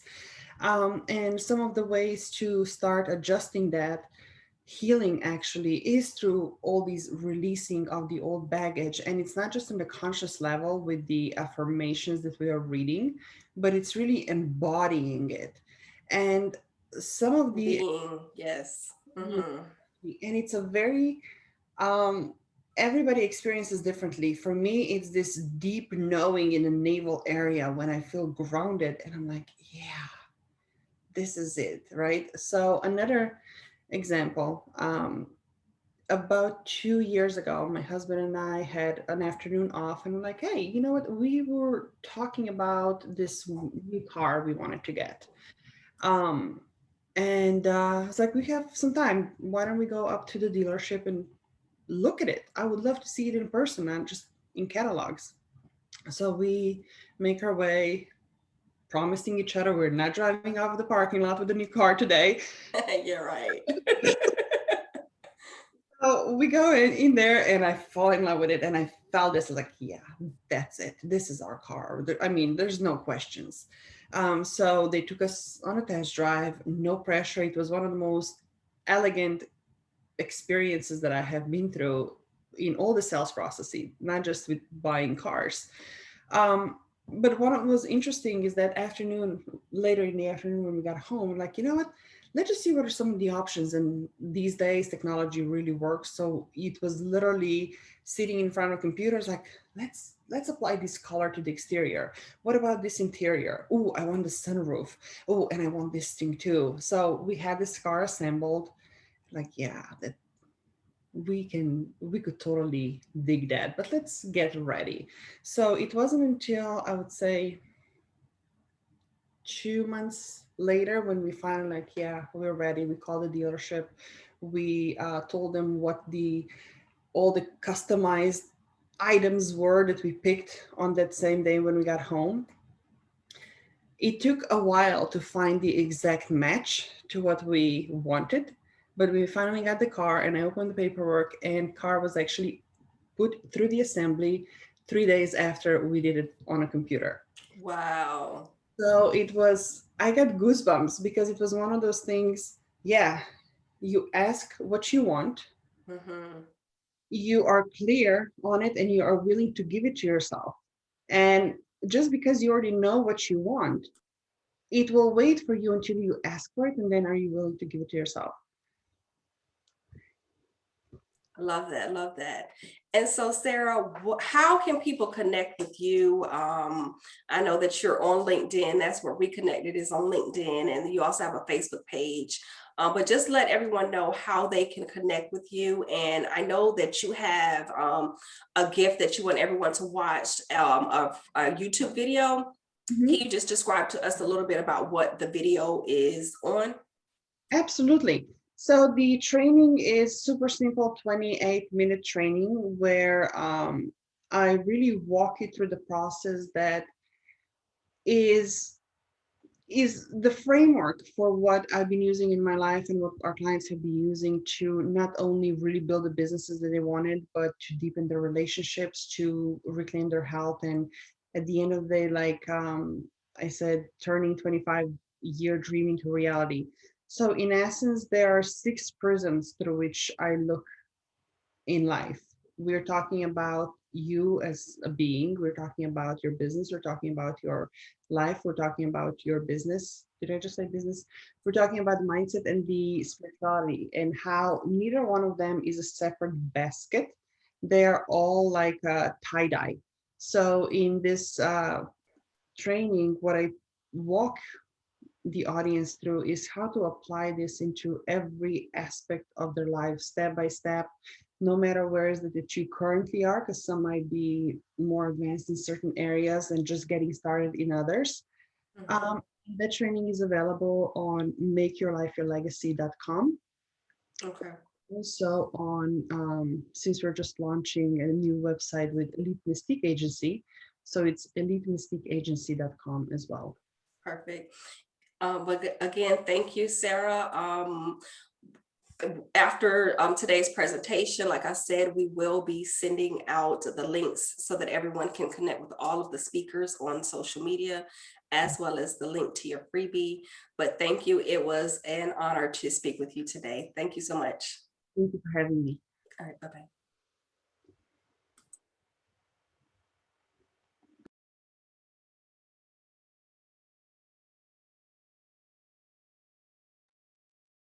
I am Black, I am bold, I am beautiful. I am Black, I am bold, I am beautiful. And again, we just put on our crowns. And see, your crown is actually the connection to your creator. Yes. Even if you think about your chakras and your crown chakra, that is your connection to your higher consciousness. It is the power that lies within you that is drawn from your creator. And you see, today what I want to talk about how energy is everything. And you have the power in your 2 hands. You have the power to live your life on purpose. You have the power to create exactly what it is that you want. You have the power to know exactly who it is that you are. You have the power to be true to the authentic you. And you have the power to know that you are already enough.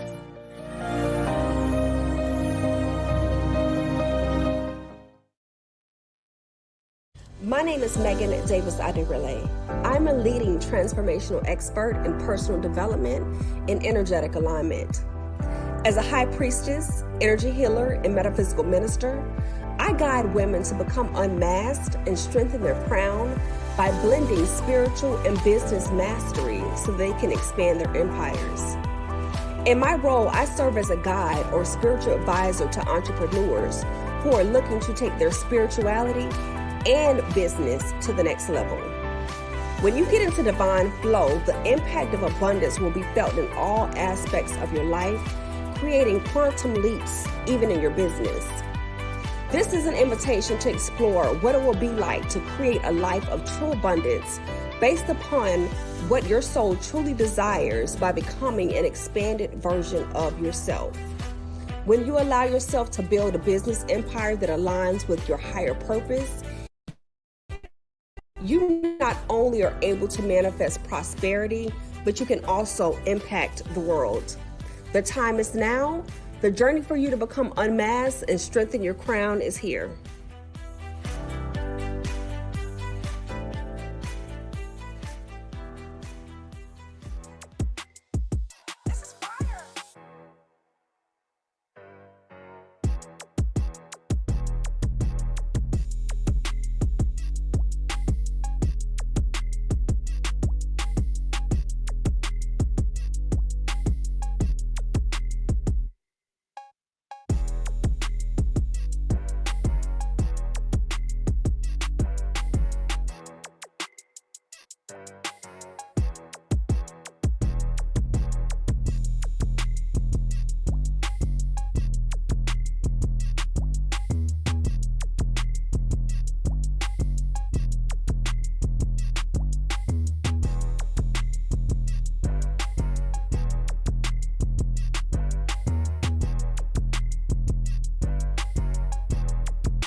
Hello, hello, hello.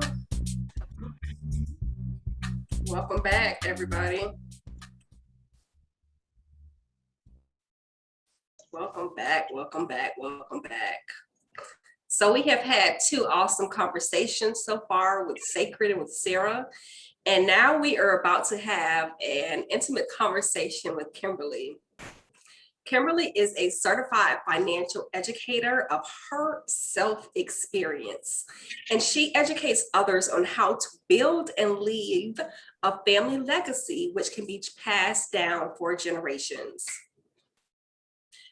And so, Kimberly, welcome, welcome, welcome. Can you let us know a little bit more in detail about how you help other people to strengthen their crowns? Absolutely. But before I do that, let me just let you know that I'm proud of you for showing up today. I've been in your position where it seems like everything is just conspiring to take you down, but you persevered today and showed up anyway. So I just want to congratulate you for that. Thank you. Thank you. I appreciate it. Because what I failed to mention too is that I feel like I'm getting a sinus infection. So not everything that's just happening, you know, it's stuff going on with my body as well. So yeah. We can't even tell. But thank you.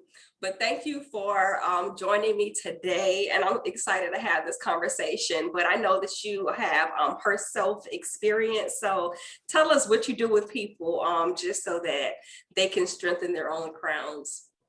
Absolutely. So first, let me start by telling you what led to the creation of her self-experience. Just like yourself, I've been laid off not once, not twice, but 3 times. And 3 times, that is right, 3 times when I heard you say that, I was like, girl, I'm part of that club. I didn't know it was a club.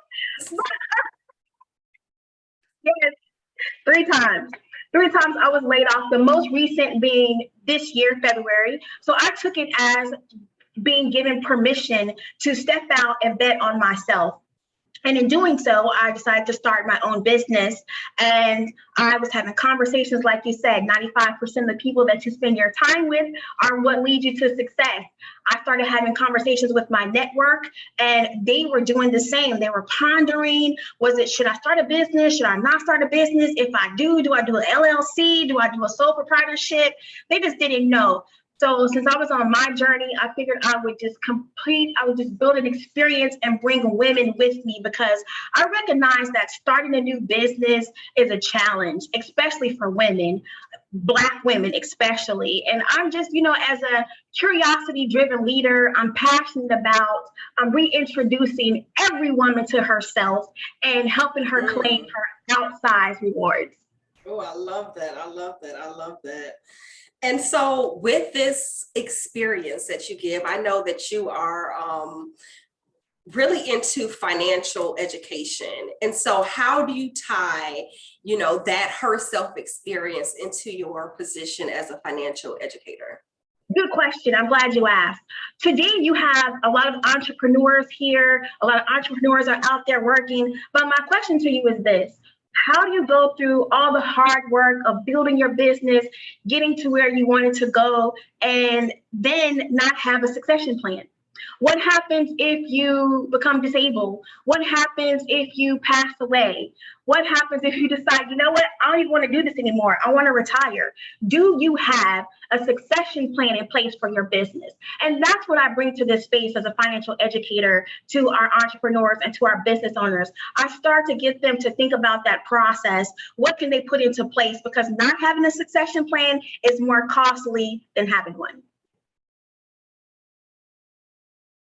That is so, so true. And, I think that's one of the biggest hurdles that we have is, they say that, I was reading something somewhere, and I think the statistic is like the average household has less than like $5,000 in their savings or something like that. Less than 500. Oh, it's 500? Oh. That would be correct.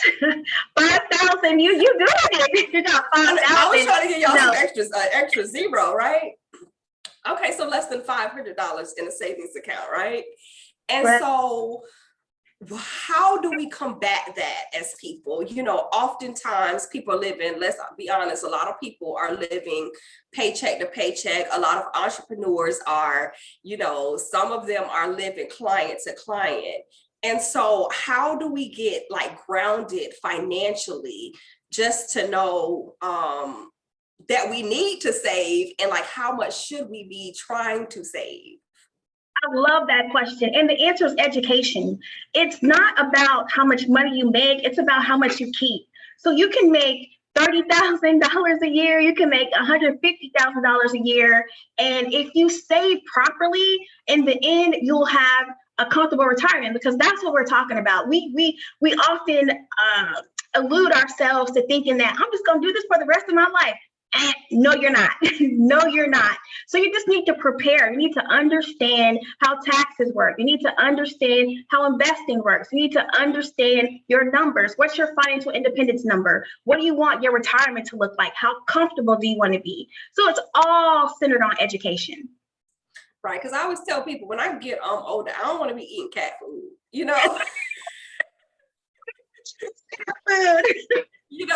being that old lady in the supermarket who all she has in her cart is tuna, right? Right. Well, you're better than me, because I was thinking I would be working at Waffle House full time in my retirement if I didn't get it together. So you're the cat lady. I'm the Waffle House selling waffles.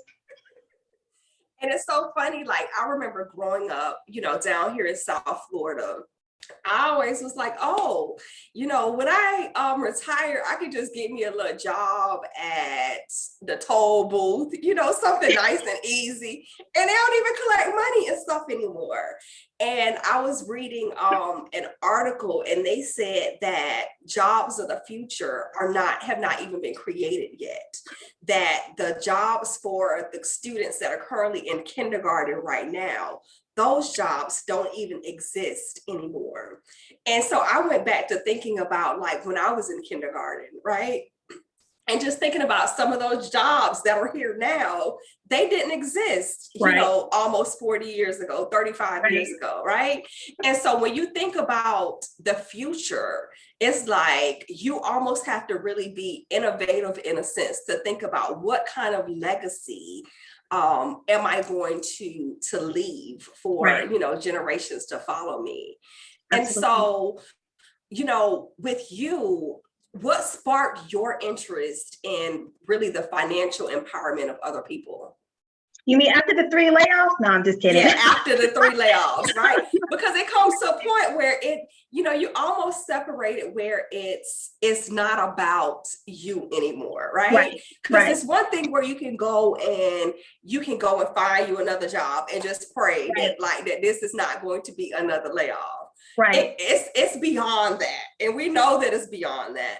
Right. Because you kind of have to step into that phase where you don't want other people to be eating cat food. That is exactly true. That is exactly true. For me, it really started with looking at my own personal financial situation.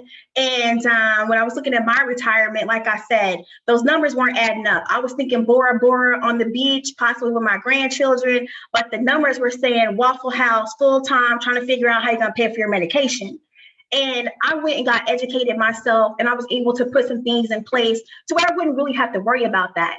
And then I started looking at family. My mom was teetering on retirement.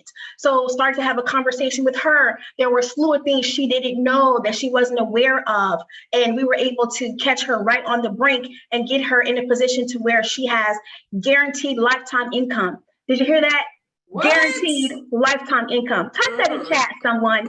Guaranteed lifetime income. People don't understand that this is a possibility, that it's a tool that's out there. So I was just, when I helped myself, helped my mom, I started having conversation with other friends, and they didn't know.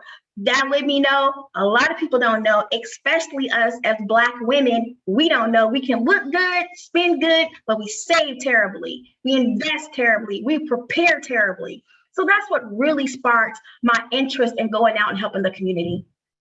I say that, Nicole, guaranteed lifetime income. Yes, guaranteed lifetime income. That is what we all need to strive for. And so what are some of the steps that you would say that we can just take, like right here, right now, at this moment, to get us prepared, for this guaranteed lifetime income that we all are trying to have? Yes, again, I'm going to go back to the education. I would recommend having a conversation with someone who is credible, who is a fiduciary, and just talk about where you are now and where it is that you want to be, and put some things into place, because everyone's situation is different. Everyone's situation is different. And of course, you could go out, you could Google, you could type in some things, but that's really not going to cater to your specific situation. So when we wrap up today, I'm going to provide a link for people to get with me to put together a financial roadmap, which is free. Don't ever think that you have to pay for someone to help you design your life financially. There should be no cost for that. There should be absolutely no cost for that. I know that there are firms out there that are charging thousands of dollars, but guess what? If you only have $500 in your account, you can't afford it. You cannot afford it. So needless to say, I would say that the first step is to really look at where you are, and then let's have a conversation of where it is that you want to be. Let's look at your numbers. Let's get your future together and just work toward making that happen. So you're telling us we need to do a gap analysis on our own finances? Yes, honey, ma'am. okay? Because there's definitely a gap. I promise you there's a gap. If you don't have guaranteed lifetime income in your future, there's a gap. Listen, y'all, she just dropped a major gem for y'all just there. Y'all better figure out what you need to do to get this guaranteed lifetime income. Queen Mother, she said that's what she's looking for. I got you, Queen Mother. We're gonna get you some guaranteed lifetime income. And Victoria, I know you're listening to me. Whenever you can, go ahead. We need this link for her in here. So please drop a link, please, when you get a moment. But so guaranteed lifetime income. That's just like a new phrase, right? Yeah, it's a new phrase, but we're familiar with it. We're familiar with it. We've seen it.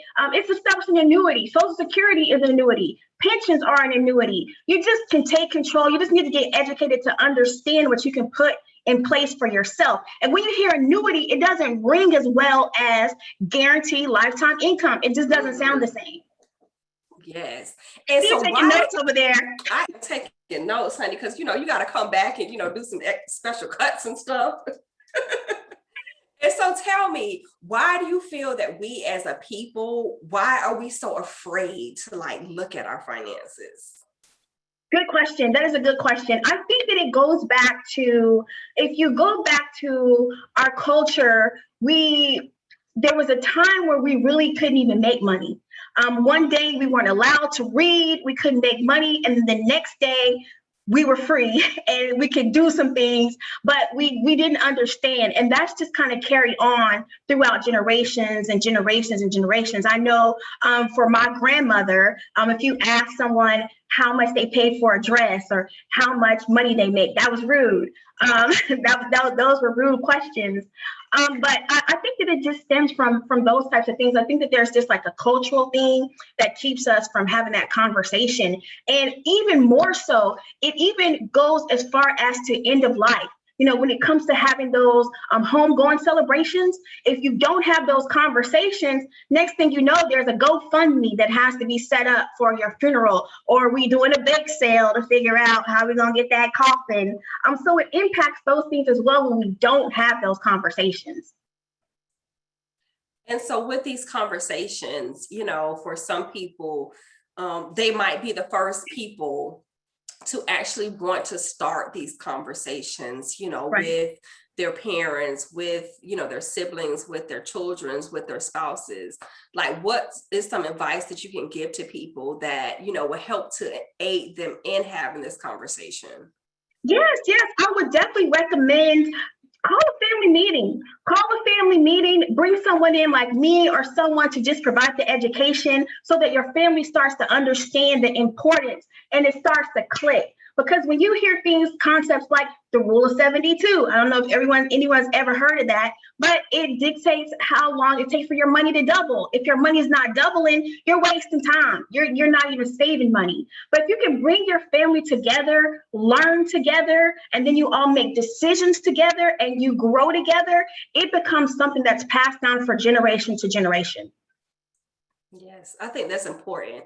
Very much. Because when my parents passed away, and it's important to have, things such as wills in place. Correct. And, and if someone passes before you, to update their portion of the right. will. Because I remember things got tied up in probate for so long, right? For so long. And I think that it's just conversations that we don't have as people about, some people are just living for, the moment. They're not looking for, the future. They're not looking for, okay, well, what is going to happen, with my legacy? Right. And so when it comes down to these conversations, sometimes it's one of those things where we don't always realize that we need to have these conversations. Right. We don't know why we should have them or the importance of them. And so why do you feel is the biggest reason why people should, have their financial house in order? Well, it becomes a question. Do you want to be a burden or do you want to be a blessing? Do you want to be a burden or do you want to be a blessing? Having these conversations makes you a blessing to your family. My grandparents, before they passed away, I literally sat down in the kitchen, at the kitchen table with them. We did their will. We even went so far as to put together their program for the funeral. And what that meant is my mom, her sister, and her brother right now, they still live in the house that my grandparents purchased decades ago. That house will always be in our family. It will always be in our family. That means that as children, as grandchildren, my sisters and myself, my daughter, we've seen this. So we are carrying on this legacy, and my grandchildren will see it. And my grandchildren's people that I don't even know in my family will carry this on. And I think that's why it's extremely important. I love it, love it, love it. And so what would you say is the value of financial education? The value of it, you know what? It's really not, I don't even know that there's a number big enough. I don't know that there's a number big enough. Again, it goes back to that burden or blessing.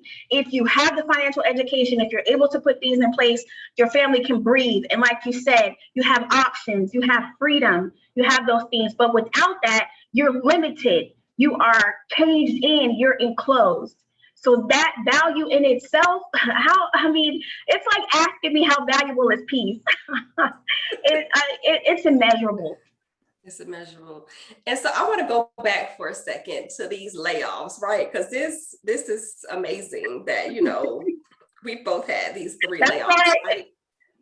And my question is, what were you doing before your layoffs, and how did you know that, it was your divine calling to help other people, especially women, in their experiences? How did you just know that it was, it was time for you to just go at it 100%? I'm glad that you answered that question, because this is going to be the first time that I really give life to that question.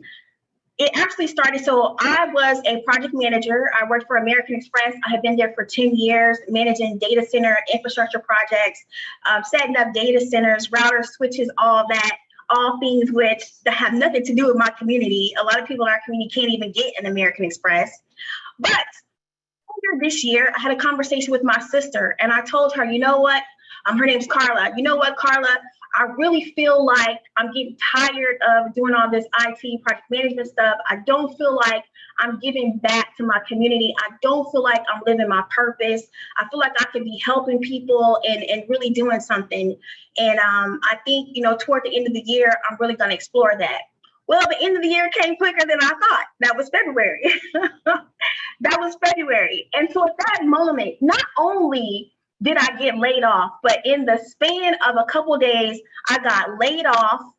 There was a winter storm. My entire place was destroyed. I had to replace everything in my place, all the furniture. Some of my favorite pieces of clothing were destroyed. Whoa. I lost those things. So at that moment, I had to ask myself a question.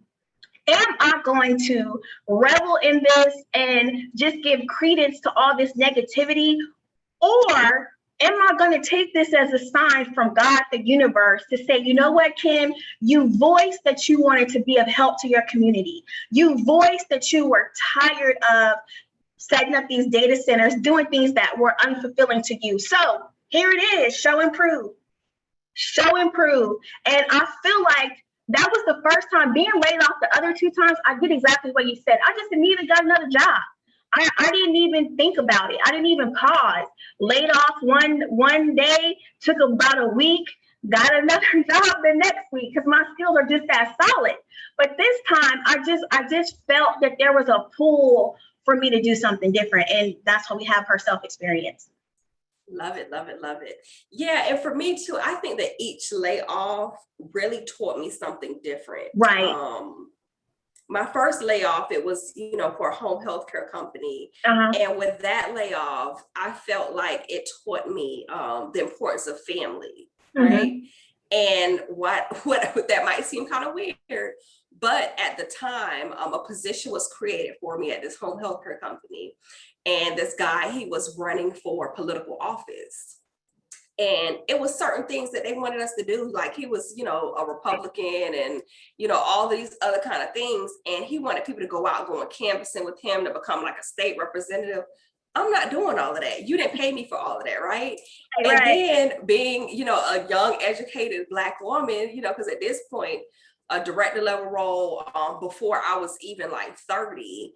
You know, it was just one of those situations where his mother was working in the office. And it was like, it came down to a point where it was like, look, I can either continue to run your company for you, or you can have your mama. And of course, he's gonna choose his mama. So it was like position eliminated, right? So that was like kind of teaching the importance of family. After my second layoff, I think that really taught me, what did that one teach me? That one taught me if it's not a good fit in the very beginning, for you not to take it, right? Because I knew I needed to get out of a situation and I wanted to move away. So I left the state, right? And so it was kind of like a lateral move for me at this period of time. And with this move, it was another position that was kind of created. They were trying to do some funny business, you know, and one of the interview questions where I should have gotten a red flag was, we're all animal people. What kind of animal do you have? And I was sitting here like, I don't like animals like that. You know what I'm saying? I got kids. Like, I ain't got time for no animals, right? And so that question, it was just kind of weird, but I didn't pay attention. And so I think that's what that experience taught me. Then after, you know, my second layoff and then going into like contract roles, that third layoff, it actually taught me the value of having enough cash flow in your business to sustain. Yes. Because I was sitting around the table and I did some quick math, because, you know, your girl is like real quick with some numbers. And I was like, y'all, we operating at like a negative $1.8 million loss if we set up to this certain point, like with not generating, you know, any additional revenue into the business. We were operating full salaries, everything at a negative $1.8 million loss. You know, paying like $100,000 on a building, you know, a $4,000 a month water bill, like operating at a true loss, no additional stuff coming in. And this was with, you know, the current clientele that we still had, just factoring all of that in. And so then I went into a contract role, and they had been around for a while, and, you know, they had, you know, money. And so for me, with the school that I was at, they ended up closing all of the doors in South Florida. And so with this, it was just like, oh, this is the importance of having cash flow in your business. Because if you can still operate at a million, almost a $2 million loss, and they extended the time. And when we closed the doors, we were like negative $2.1 million that we had not made, but still can operate, still can pay all the bills and everything else. And so I think that every time you get into situations, you have to look at the patterns that keep showing up in your life. And what does that really and truly mean in the grand scheme of things? And so, you know, you really just have to really begin to look at those patterns. But I always feel that it's important that, you know, especially we as people of color, as women, as, you know, marginalized groups of people, we really need to have conversations about finances. Right. Because we don't talk about money. We don't grow up like talking about money. And so it's important. And so I guess my last question for you is about leaving a legacy. Many of us, you know, have kids. I know a lot of people who watch me, they have kids and everything else. And what is something that you would say to our next generation that you would say to them regarding their finances? I would say to them, use the power of time. Really invest in the power of time, because that's one thing that we don't really think about. If you are, like, for example, I know that I started working my first job like about 16 years old. So if I was able to start saving and employ the rule of 72 at 16 years old, then at 40, I don't even know. I don't even think that I would be out here talking to you right now, because I would be in some exotic country just living my life. But definitely take advantage of the power of time. That would be, and that doesn't have to be saving a large amount of money. It just needs to be saving and establishing that habit. Because if you start a habit of saving when you're a child, 8, 9, 10, and you're able to carry that through life when you're 40, like me, or older, then it's not something new that you're just trying to learn and you're trying to be like, I work with people that are in their 50s saying that they're trying to save $100, $200 for their future, for their retirement. And I'm like, what, you think this is magic beans? That's not how it works. That is not how it works. So it definitely be start early, take advantage of time, and definitely put yourself in a position to, like you said, the job that they're going to have probably is not even created right now. Take advantage of time. Then when you get to your 20s, your 30s, you have options. Because you have money set aside, you can pretty much start your own business. You can take a gap year and it doesn't cost you. You have options. Love it, love it, love it. And how can people really connect with you? Yes, you can connect with me there's a link that was dropped in chat. I am offering a freebie. We'll get to that. That's one way. You can also hit me up on my website, IamKimberlyBass.com. That's IamKimberlyBass.com. You can find me on Instagram under the same name, IamKimberlyBass.com. And if you want to continue the conversation and if you want to join the Herself experience, we're hosting a number of great events. And we're also going to be hosting some great experiences in Africa, Paris, Australia over the next few years. You can definitely go to Facebook, look for Herself experience, and join my group. Perfect. And talk to us a little bit about your free book. That is right. So we talked about finances. I know this is for entrepreneurs, but if you have a business and your personal finances are disarray, guess what's going to happen to your business? You're going to be just like the company that Vega's working for. So I'm offering a free copy of How Money Works. Stop Being a Sucker. This book is written at an 8th grade level. It goes through the Rule 72, which I've mentioned today, and a lot of other tenets of finance. So yes, you can send me. There's a link in chat. Just connect with me and I'll send you a copy. It'll be in your mailbox sooner than you think. Perfect, perfect. And in closing, I think that there was something else that you wanted to share with the people. That is correct. That is correct. So what I want to share with you, we've had some people mention this one word, it's fear. So what I want to share with you today is from Elizabeth Gilbert. It's from her book called Big Magic, Creative Living Beyond Fear. It's a letter to fear that I want to share with you today. And here it is. Dearest Fear, creativity and I are about to go on a road trip together. I understand you'll be joining us because you always do. I acknowledge that you believe you have an important job to do in my life and that you take your job seriously. Apparently, your job is to induce complete panic whenever I'm about to do anything interesting. And may I say, you are superb at your job. So by all means, keep doing your job if you must. But I will also be doing my job on this road trip, which is to work hard and stay focused. And creativity will be doing its job, which is to remain stimulating and inspiring. There's plenty of room in this vehicle for all of us. So make sure that you make yourself at home. But understand this, creativity and I are the only ones who will be making any decisions along the way. I recognize and respect that you are part of this family, so I will never exclude you from any of our activities, but still, your suggestions will never be followed. You're allowed to have a seat and you're allowed to have a voice, but you are not allowed to have a vote. You are not allowed to touch the roadmaps. You are not allowed to suggest detours. You are not allowed to fiddle with the temperature. Dude, you are not even allowed to touch the radio. But above all else, my dear old friends, you are absolutely forbidden to drive. Thank you so much. Thank you, thank you, thank you. That was awesome. It was a pleasure to have you here, and I know that we will be connecting soon in the near future. Thank you. This conference has been good. It's been great. I appreciate the opportunity. Thank you so much. And yes, so everyone, what we'll be doing is, like I said, we will be dropping everyone's links in the chat. If you have not already gotten it, we will also be sending out an email post event so that you can grab all of the freebies and everything else, some of the other things that people have mentioned since we have been on. Does anybody have any other questions? Let me just check the chat quickly. Let's see, Camille had asked about the book, Author of Fear.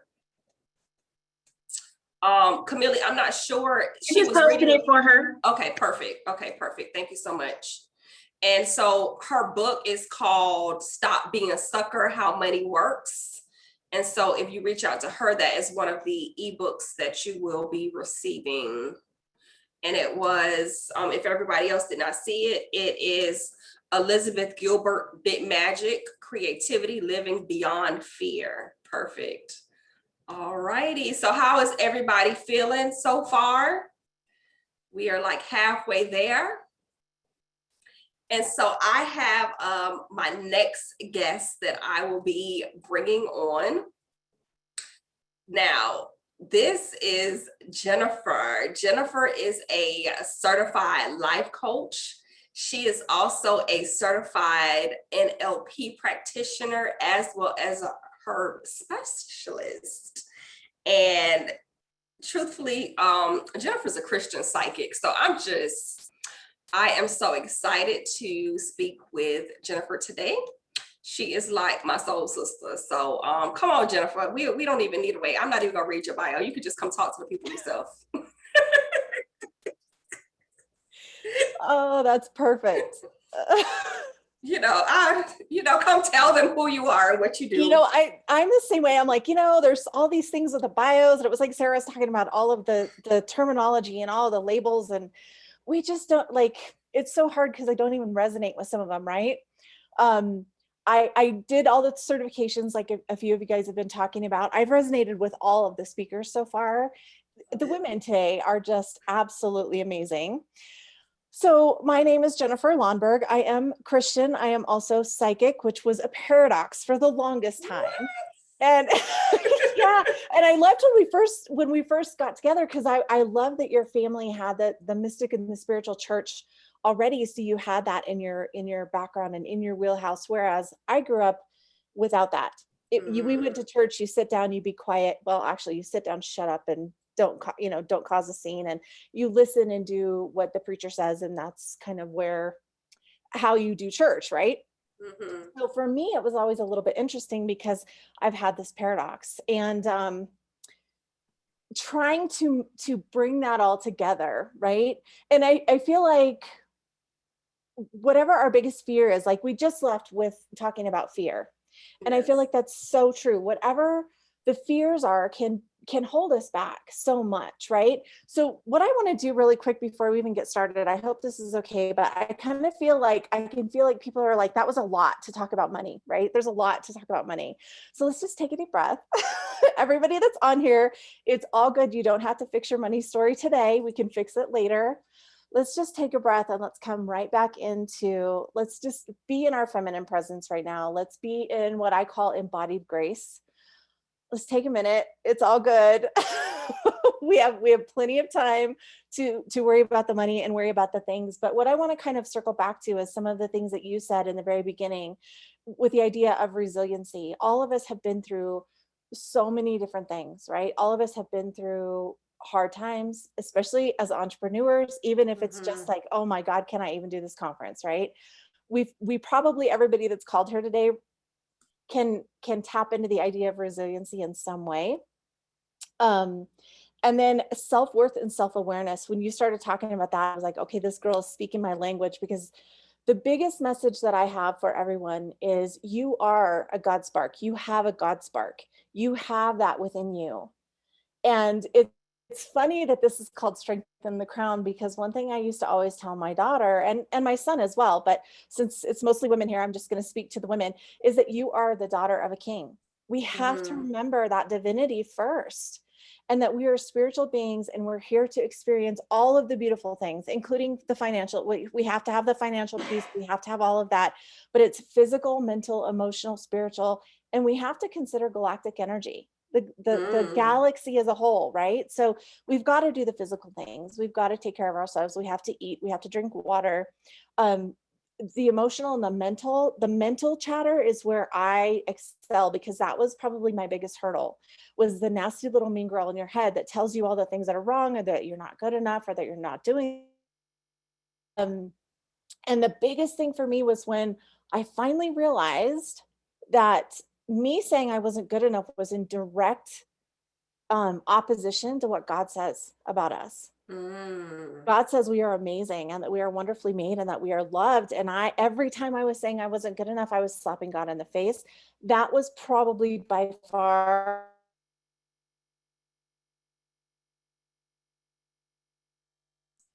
that space. Right. So, Right. and that of course led me on the journey that I have of the whole idea of embodied grace and how to show up with the divine gifts that we have, whether that be, you know, that you're really good at closet organizing, or whether that be that you're really good at being a nurse, or whether that be that you are called to be a financial advisor or a teacher or a spiritual entrepreneur, or whatever it is that you're called to. Like when you can bring in that divine love into yourself and allow yourself to fully show up as who you are, that's where life becomes powerful. And one of the things that you said is galactic energies. Tell everyone what that is. Yeah, I have to laugh about this because, okay, so again, you guys, I look at life as a whole. Like we are here in this experience and it is, sometimes it's crazy, right? We're just gonna say it's crazy sometimes, but we do have to look at everything, and we're so multidimensional that we don't even realize. So yes, I'm here in this human experience. And when you look at the spiritual piece, there's more than just being spiritual and more than just meditating and more than just prayer, because we're all connected in this amazing, expansive stuff that we don't even understand. Like we were talking about the quantum stuff. Like I'm not a quantum scientist, but I do know that God made the stars and the planets. And I do know that if this tide is affected just by the moon, can you imagine what the other planets do? And if it's affecting that, it's affecting us, right? So all of this magnetic dance that we have in the universe is affecting us on a different level. And so there's so many people right now that are going through awakening, or you may hear of things like we're talking about 5D. Like, what does that mean? It's awakening to a new level of awareness that we're so much more than we even ever imagined.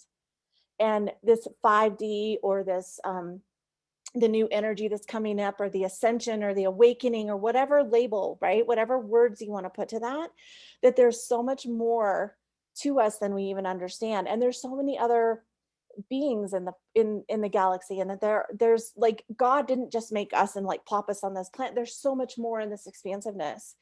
And when we can, I think there's so many of us waking up to it.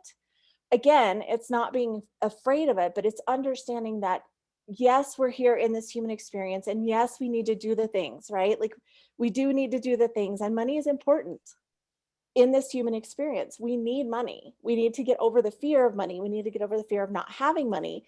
And we need to understand that money is energy, just like anything else. Just like everything else, it's a frequency. I completely agree. Yeah. I remember when we spoke, I think I had said something to you like, you know, what's the big difference between a Christian psychic and a prophet? And, you know, because it's in essence, it's still a label.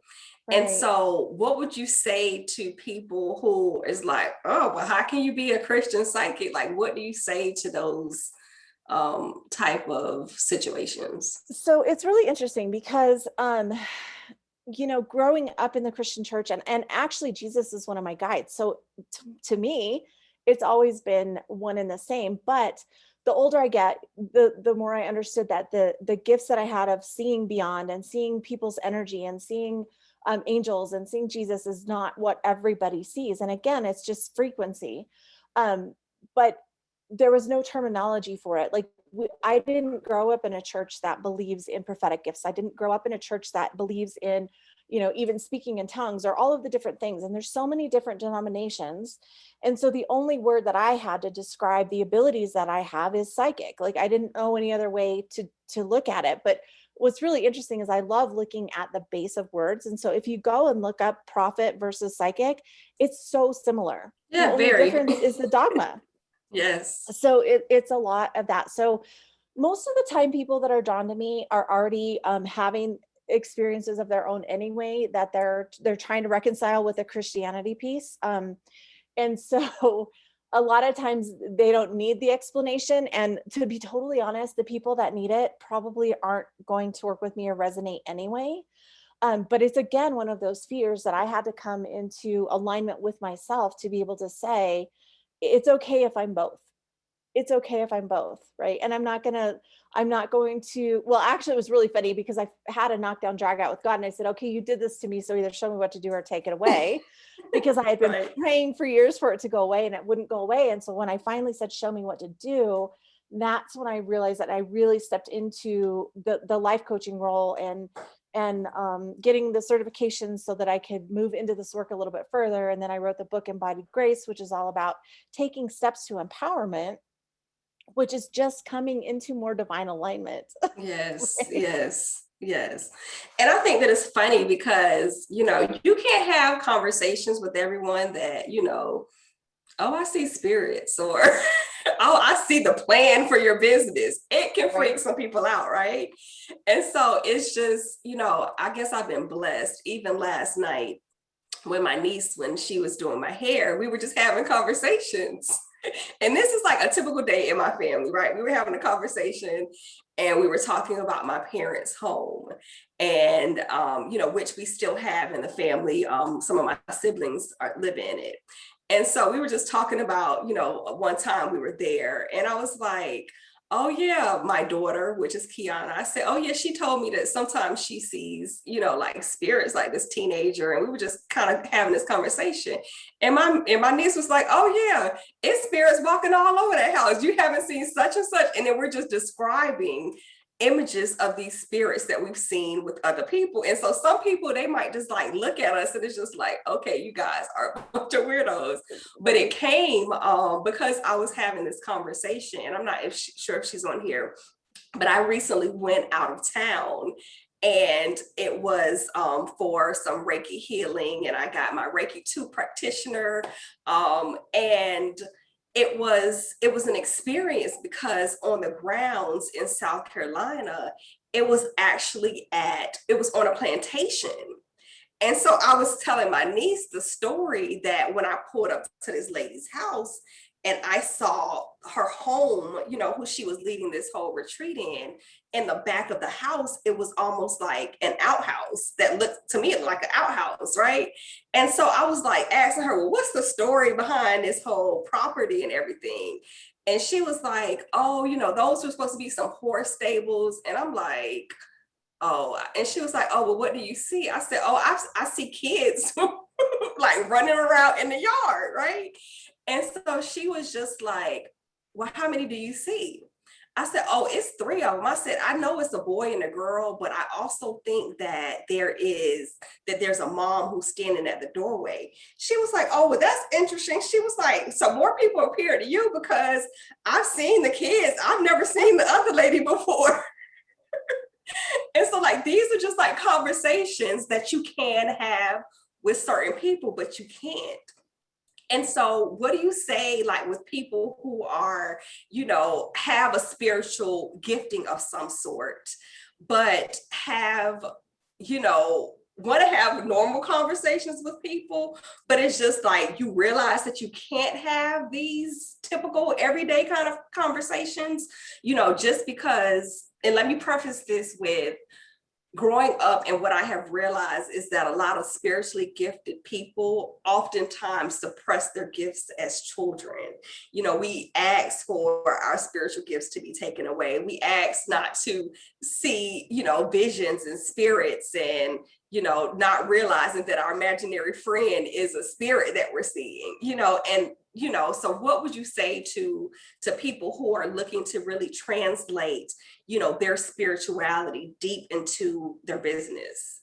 Well, so first of all, like a lot of times when I'm working with women, it's Christian women who think that they've done, like there's something wrong, like that there's something wrong with them or that they shouldn't do this. So first of all, you haven't done anything wrong. Second of all, it's actually way more normal than you think. It's just everybody's afraid to talk about it because there's such a stigma around what being psychic is.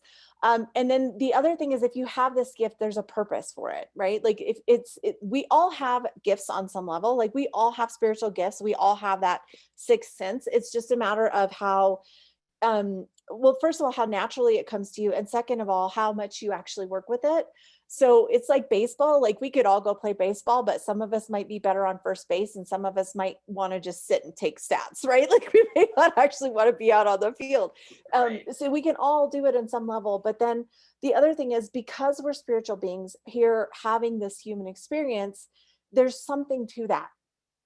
Even if you're in a corporate setting and you have this gift there, if that's where you feel called to be, then use it in that place. It may be that you are just able to have like a knowing that somebody's having a bad day, and just by saying, hey, are you okay, that changes their whole trajectory of their day, right? It could be that you have this gift and then you just give somebody a smile in the grocery store. Like there's so many different ways to use it.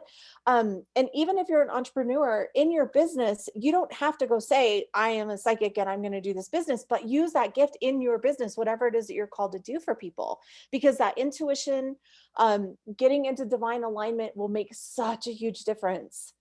And usually a lot of the disconnect of that is something that we've believed, something in our past. So there's some kind of limiting belief holding us back from truly stepping into our divine power, because either we shouldn't be doing this kind of work, or we shouldn't have this gift, or we shouldn't yada yada yada, right? Like all the shoulds and the limiting beliefs that we have.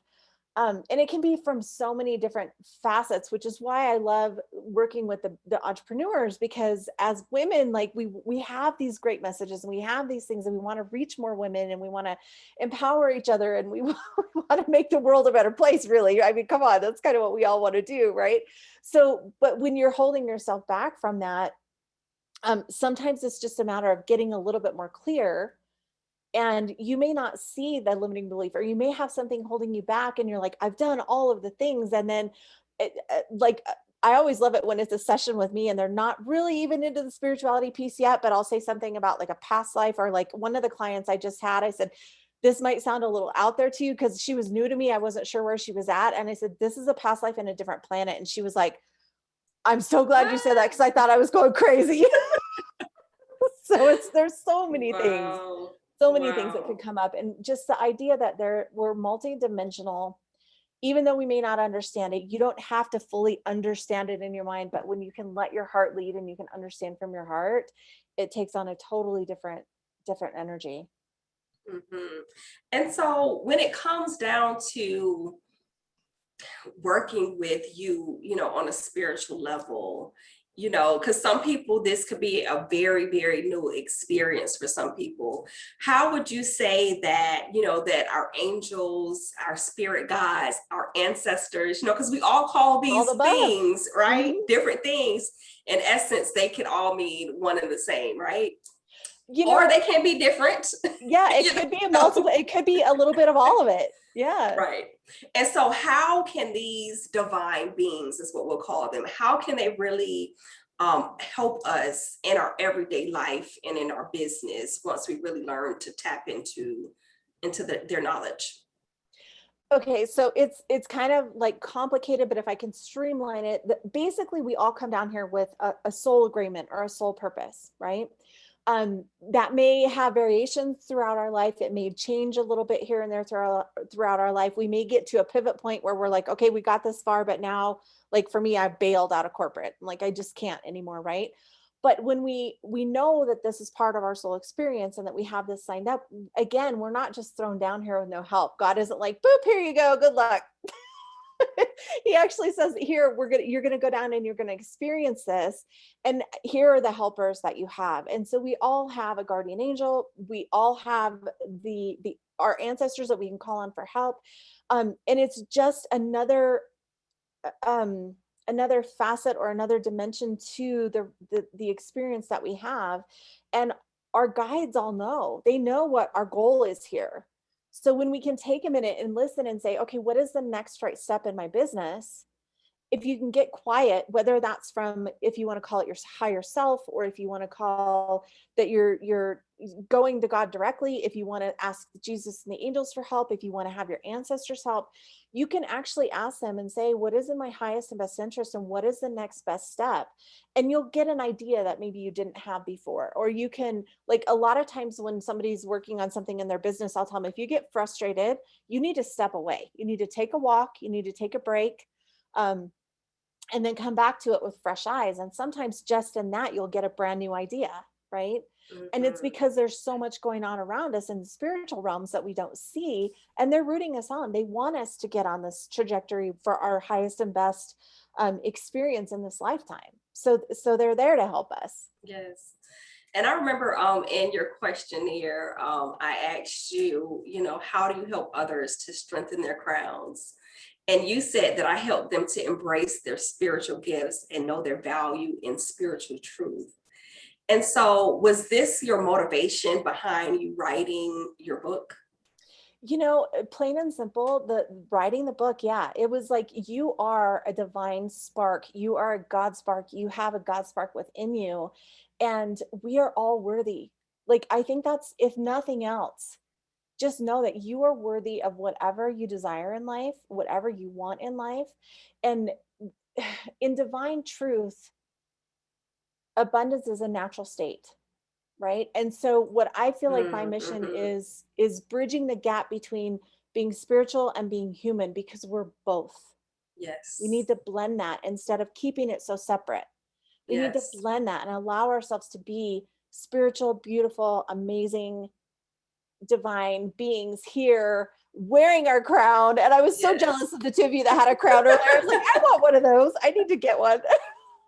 I'll send you one. I'll send you a crown. And okay. It's all about finding the worthiness. Right. Finding the worthiness and claiming that divine right as the Your daughter divine of the king. birthright. Yes. Mm-hmm.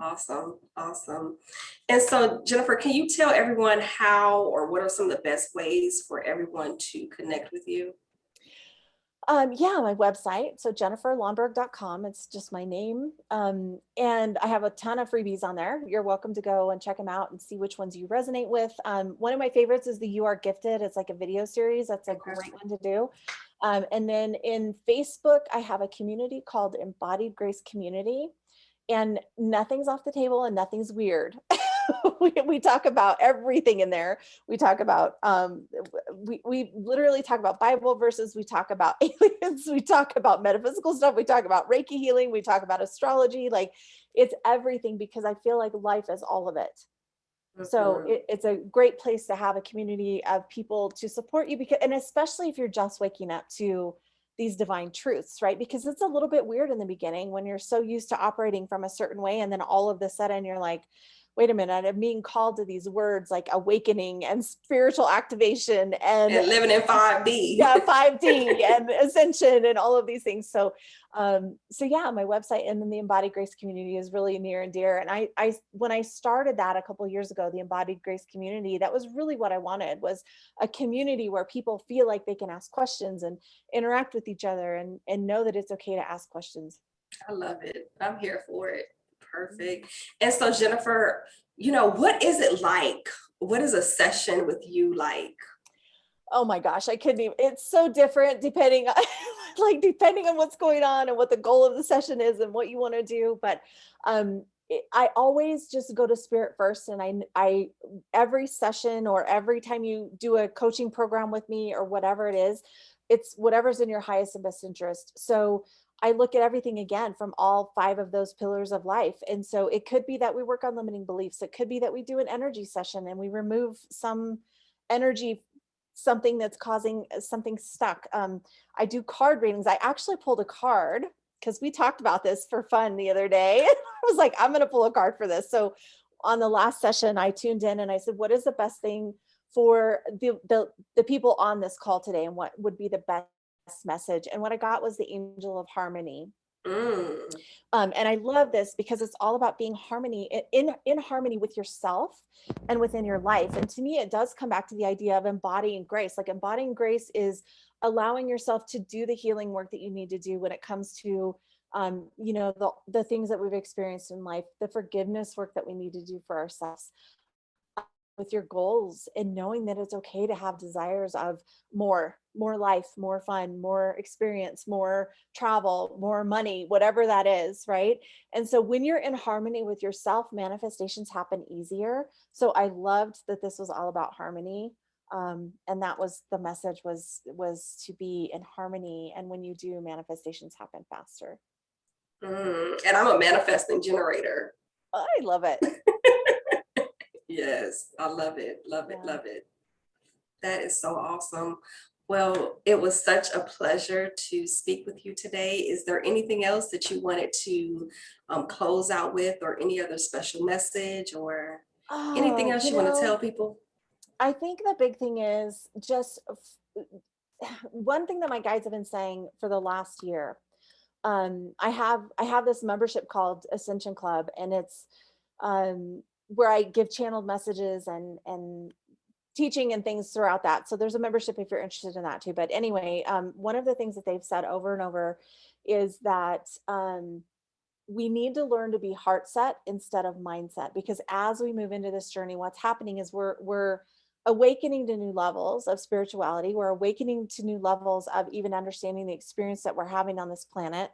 And we have to get past, it's not that we bypass mindset. You can't bypass it. You've still got to look at, what are the beliefs that I have? What are the beliefs about what I can have in life? What are the beliefs about what I can create in life?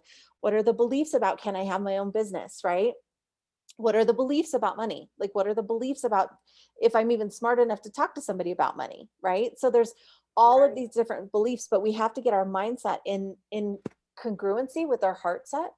And so when our heart and our mind can start working together, then we can start moving into the ascension in an easier way. We can start manifesting things easier. We can start experiencing life on a different level.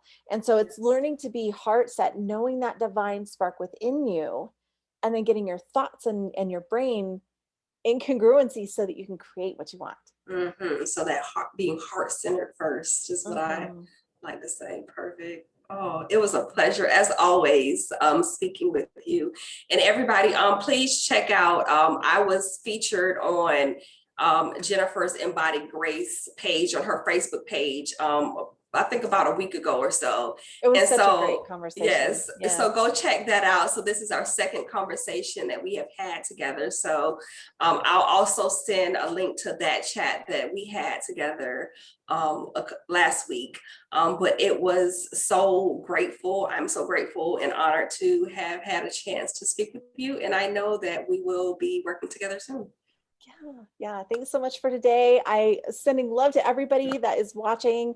What a powerful day. These speakers are like incredible. Yes. Thank you. Thank you. Thank you. All right. Thank you so much. We'll be in touch.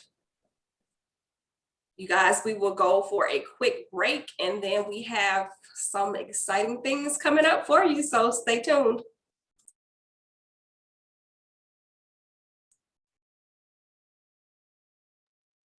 I am Black, I am bold, I am beautiful. I am Black, I am bold, I am beautiful. And again, we just put on our crowns. And see, your crown is actually the connection to your creator. Yes. Even if you think about your chakras and your crown chakra, that is your connection to your higher consciousness. It is the power that lies within you that is drawn from your creator. And you see, today what I want to talk about how energy is everything. And you have the power in your two hands. You have the power to live your life on purpose. You have the power to create exactly what it is that you want. You have the power to know exactly who it is that you are. You have the power to be true to the authentic you. And you have the power to know that you are already enough.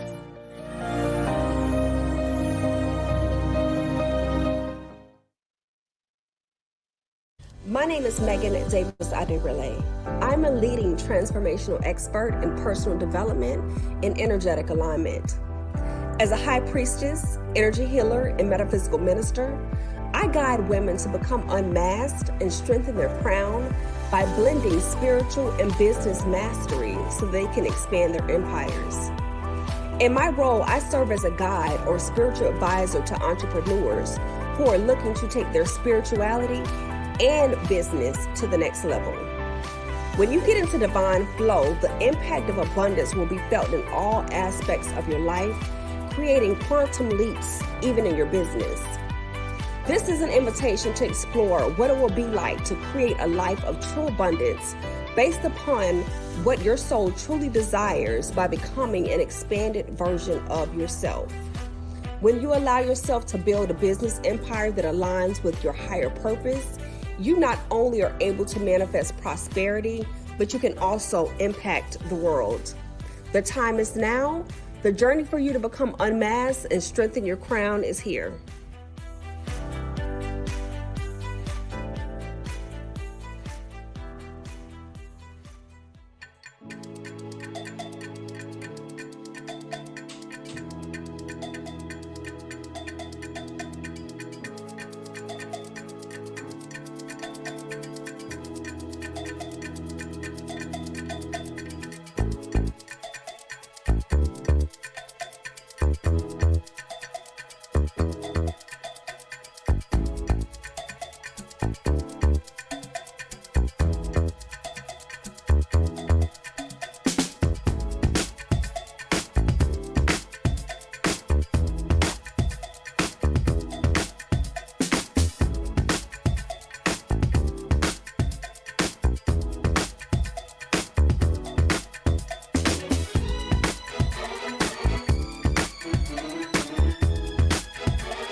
Hello, hello, hello. Welcome back, everyone. So I am so excited. I have a little surprise for everyone.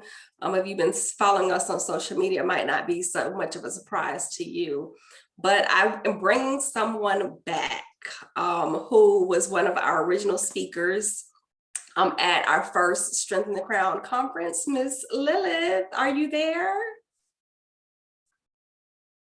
I am here. I am so excited. All right. Look, I got my crown on. Ah, you got your crown on. Look at you. You look so beautiful. Thank you. And so I am excited to bring you on because, and at first, before we get started, tell everyone a little bit about you before we get started. Oh, okay. I am a priestess and an author of a couple of best-selling books. I'm so happy about that. 2020 was not as bad a year as I thought it was going to be. And I'm also a blogger and a choreographer, and I wear a lot of different crowns, I guess you would say. Yes, yes, perfect. And so with Lilith, she, like I said, she was one of the first speakers that we had on, and she had mentioned someone during the conversation of who she thought that it would be very, very important for us to speak with. And so I am going to actually allow her to and open up the floor to her just so that she can just introduce her guest to everyone and let everyone know why she wanted Emily to grace the stage here with us today. This is so fantastic. You know, when I think about the beginnings of when I met Emily Rentas, it was just magical. And I know that sounds like a cliche, but it's definitely true. She had come to me for a reading and she came for guidance. And honestly, even though, you know, I think of her as a young person because she's younger than my daughter, that's how it goes when you have grown kids.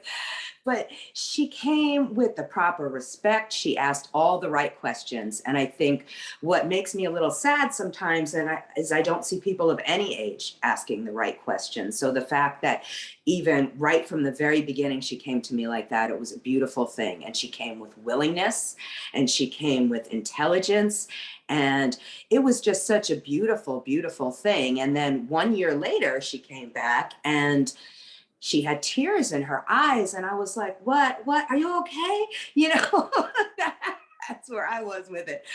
But she came because she was crying because she saw the beauty and the joy and the success she had achieved from everything, all the changes, all the openness she allowed herself to have during this time. And that was years ago. And now I see her developing her business, Paragon Solstice. She took her ingenuity, she took her training, and I don't have a better way to say it except she used her powers for good. And she has this innate ability to see excellence and to also be excellent whenever she needs to be. So that's why the minute I even thought of this event, I thought of her because she's been so inspiring to me. And it's always been something that I value, to be able to turn back and see those qualities that I admire in people, no matter what age, and do what I can to help them out. So it's such an honor that I'm going to be here with my crown on, listening to Emily talk about what she has to talk about today. But thank you so much, Megan. And thank you, Emily, for inspiring me. Perfect. But stay on because we are going to bring you back up towards the end of me and Emily's conversation. Okay. All right. All right. Perfect. So we will be speaking with right now is Emily. And Emily is a mental health and coaching expert, and she is the owner of Paragon Solstice, where she specialized in unlocking unique potential and guiding transformation in individuals and businesses in order to achieve a pattern of excellence at a person's highest peak. And Emily said that strengthening the crown to her means stepping into your power with grace and humility. Being regal in a position of power does not need to be forced or manipulated. And stepping into your power also means accepting the personal responsibility that comes with the new energy and using it responsibly to become more powerful for the betterment of the collective. Welcome, welcome, welcome, Emily. Thank you. I'm just so honored to be here today. I'm just learning from everyone. Honestly, the best part of this was just watching everybody before this and getting ready to be ready, because I was sitting here taking notes. And so many accomplished women, and just Lilith's introduction, I wasn't expecting that. So it's just like a really magical day. I'm just so honored to be here. And Megan, you're doing an amazing job. Like, thank you. You're glowing. The information that's getting put out there. I mean, this is the stuff that people need at this moment. So thank you. Thank you to you and your team. Yes, thank you. Thank you, team. Thank you, Prince, Victoria, everybody else, Floyd on the graphics, everybody who has, really been making, my vision come into reality. And so I know that I said a little bit about your bio, Lilith said something, but is there anything else that you want to add, that you want everyone to know about you and your superpowers and how you help people to strengthen their crowns? I mean, like, I think you and Sara said it so perfectly earlier about the whole labels thing.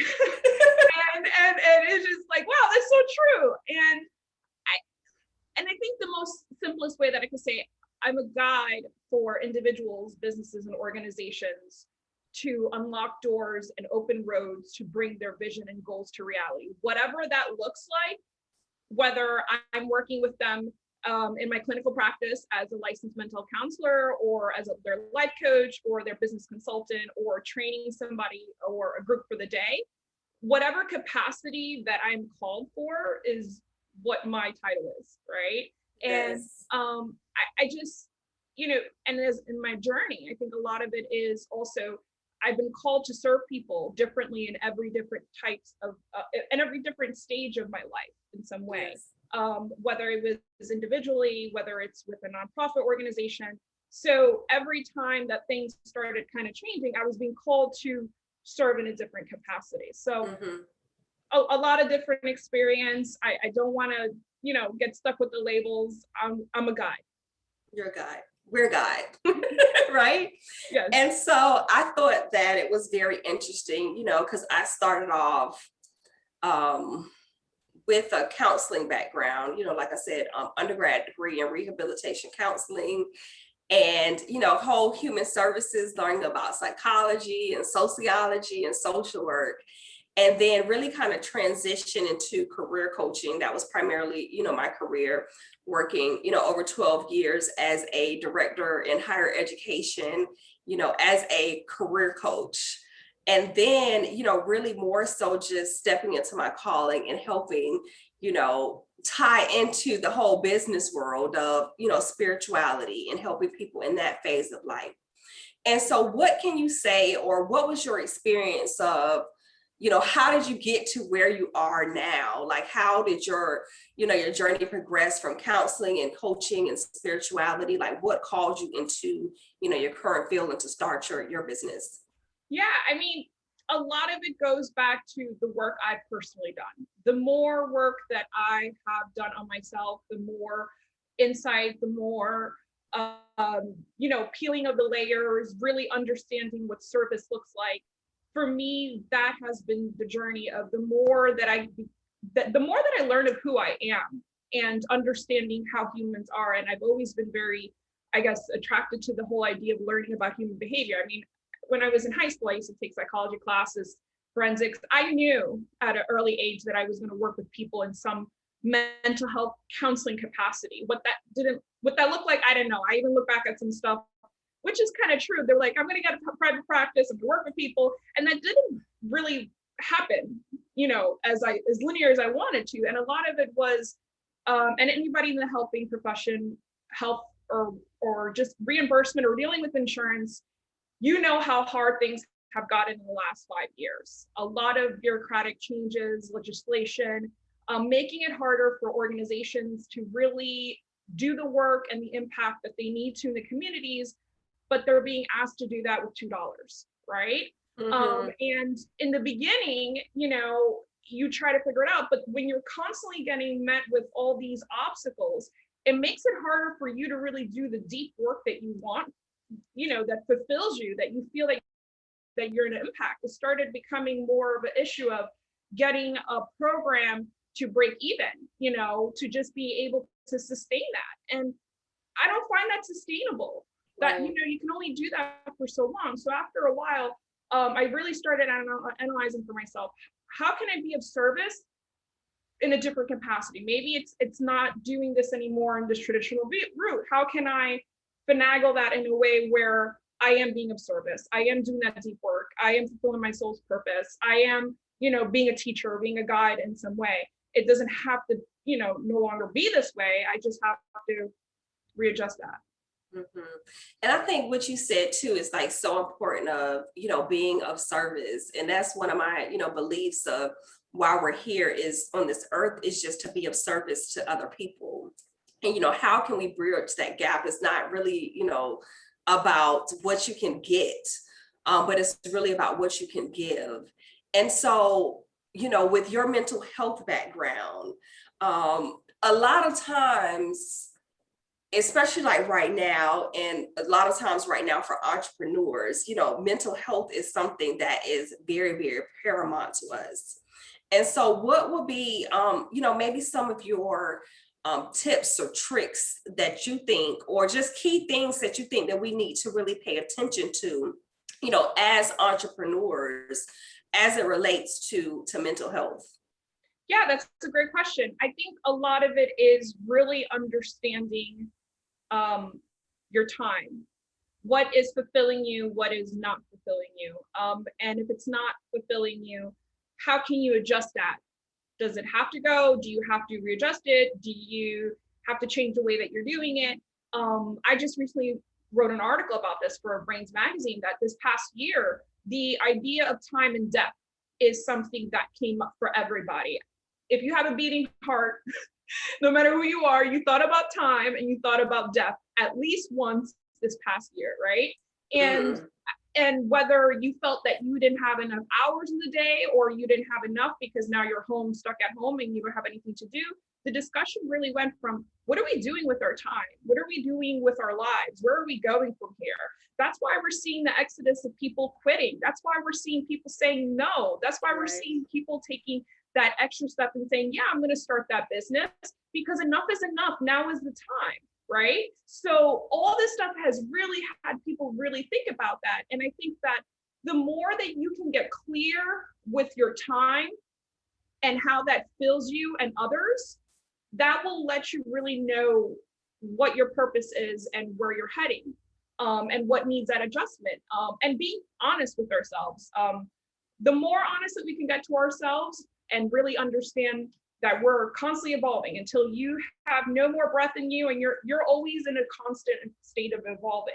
So the more that you can say to yourself, I want to learn more about how I work. I want to learn more about how I think. I want to learn more about how I feel, how, why does that particular trigger affect me? Because those triggers are letting you know, hey, you see this that you've ignored the last 5-10 years, or just never even remembered?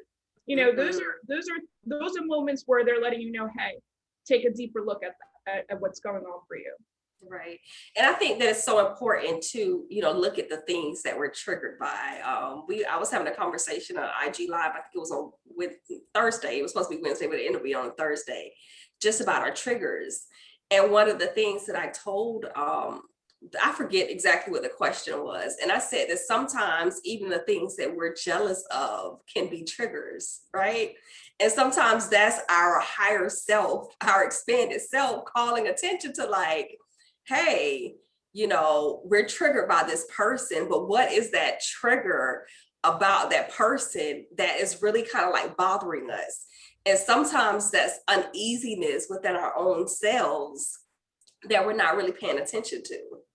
Yeah, and I think for, it's a negative connotation when it comes to jealousy or envy. It's not a great trait, right? So to recognize that with you, that you're having that trait and then having that reaction, is also admittance on your part that you have something bad within you, or something is not right, or something. It's because of the connotation around it. But now that you're aware of it, that's half the battle. Now the other half is, are you going to keep holding on to that? Are you going to continue to subscribe to, because now you're feeling jealous about this particular person or issue or circumstance. Right. How are you then now going to use that and turn stuff into gold? That's your motivator. That is letting you know, hey, you can bring it up a notch. You can elevate to a different place, because that person can do it. Everybody has a capacity and everybody has their own unique gifts. And that's one of the things that I do a lot in the work with individuals, businesses, and organizations are, what are your unique strengths? Everybody works differently. Everybody thrives differently. Everybody, executes differently. What that looks for you is different than the next person. So it's very important to really understand your strengths. What are you really good at, and how can you maximize that?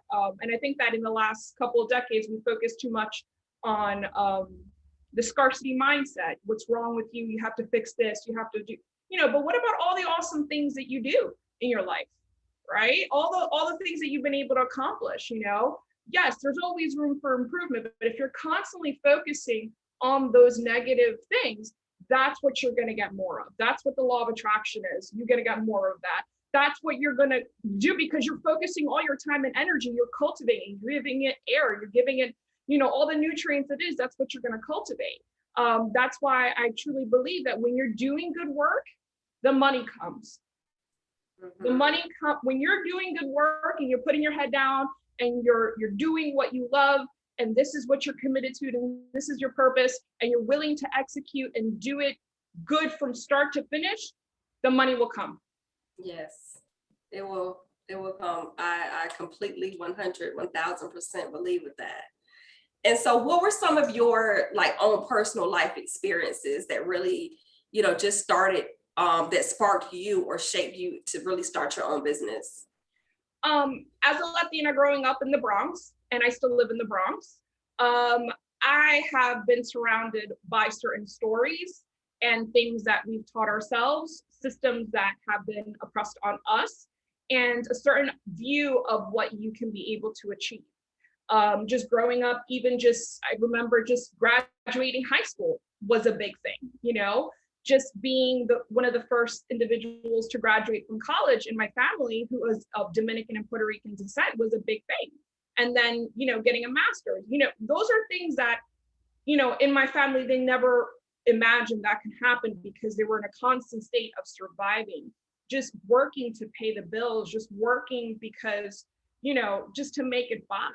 And those are the stories that folks grow up with. And for me, I recognize those stories, but I said, there has to be more. There has to be more to this because this is not right. There's no way people are able to do it. What is it that's going on outside of these communities? What is the systems that are contributing to these things? So having that own experience of things that are not available and being asked to do things with just the 2 sticks or tape that you have, that creates a certain level of kind of tenacity and resilience that you were talking about before, right?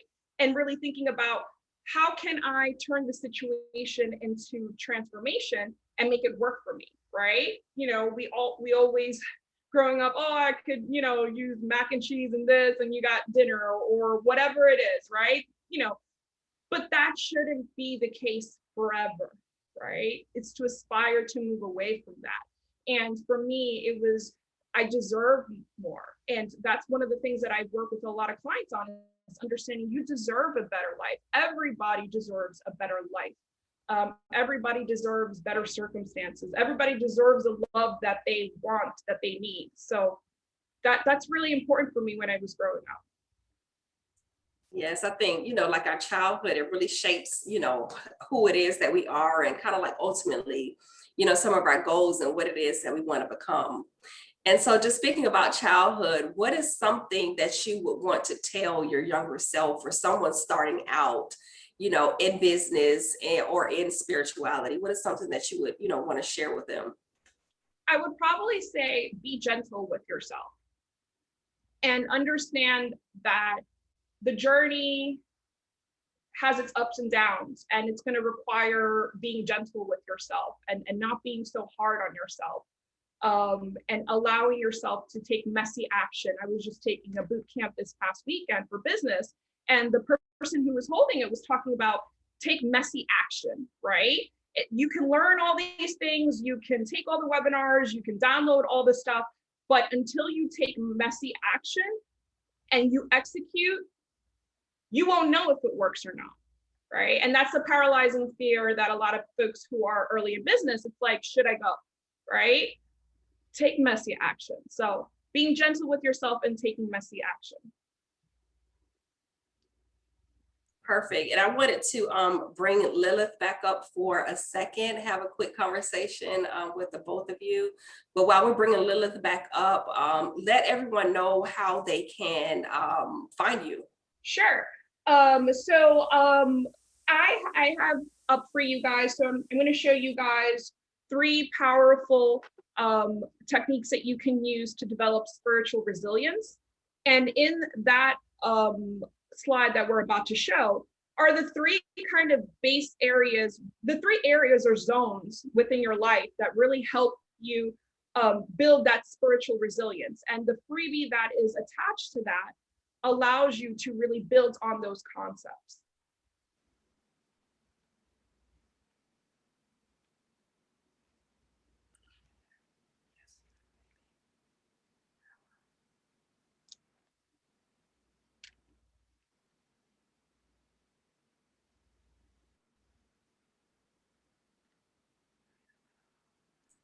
I'm over here muted, y'all. It's okay.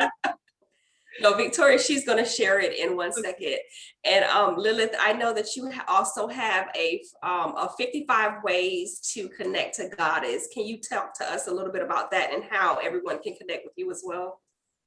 Oh, sure. Well, I mean, people can always connect with me on all my social media channels, IG, I have a Facebook author page, I'm still on Twitter, or they can check out my website, lilithdorsey.com. But 55 ways to connect to Goddess, that's my freebie for this event. And I came up with it because I know sometimes people struggle with how to bring the divine in their life. And this is really a guide to bring the divine into your life on every level, from simple things like, oh, making a meal, or sharing it with your family, or going out into your yard and looking and seeing what plants are growing there. Simple things that you can do to really get in touch with that divine feminine. And I think nature is one of the easiest ways to do that. But it was also something I developed when I was working with people that are in program and struggling with abuse and dependence. So I think that, again, is sort of the first step into healing from any kind of negative behavior that you're trying to change, is sort of embracing that divine. And that's what the book does.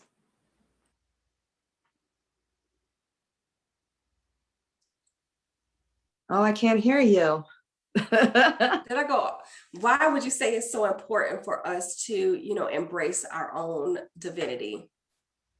Because I think especially for us who are, whatever, not really old, rich, bald, white men, sorry.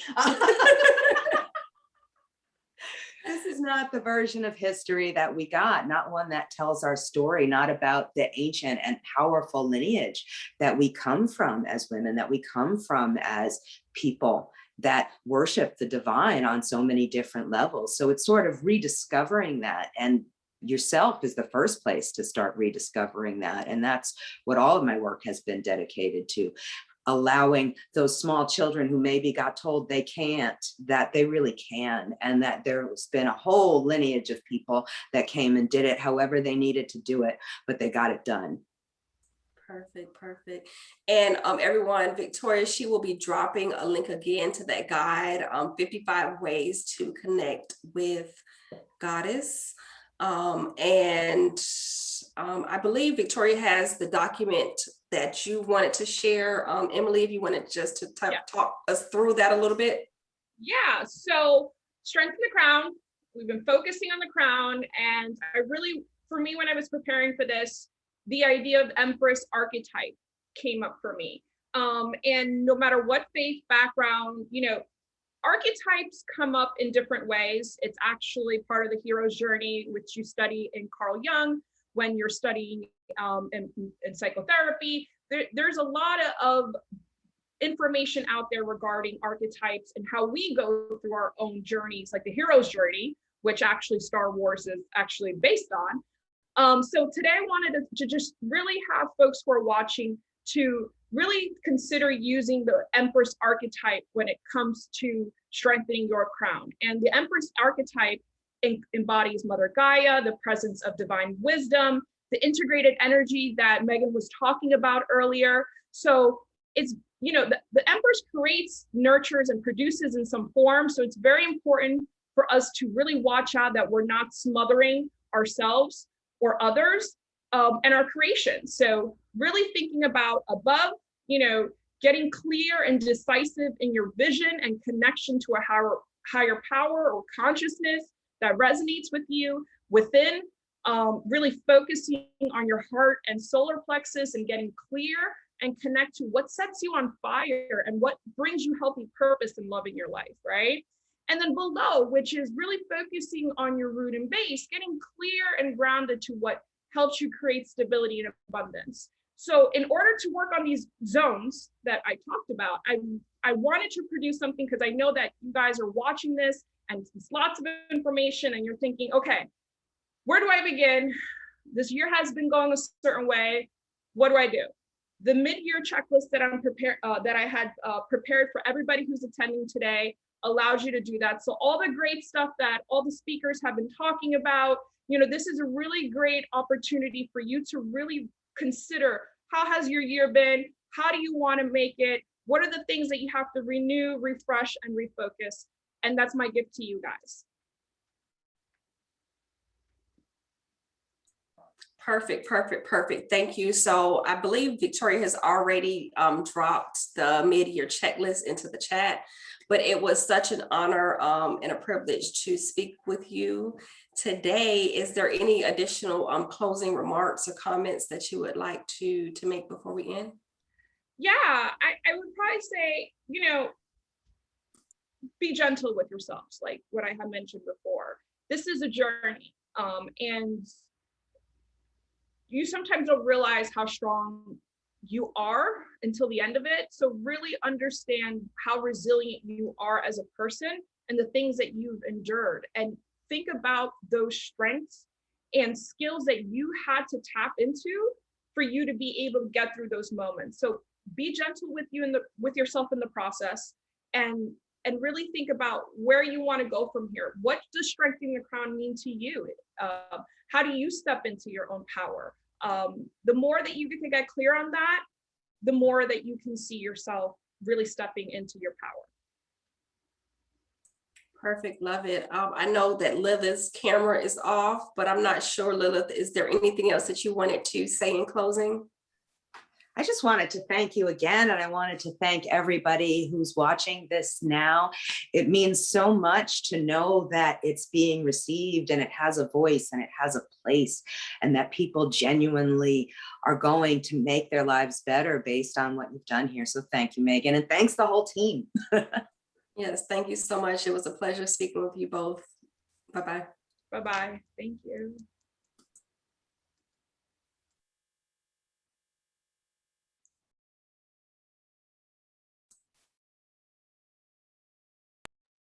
I am Black, I am bold, I am beautiful. I am Black, I am bold, I am beautiful. And again, we just put on our crowns.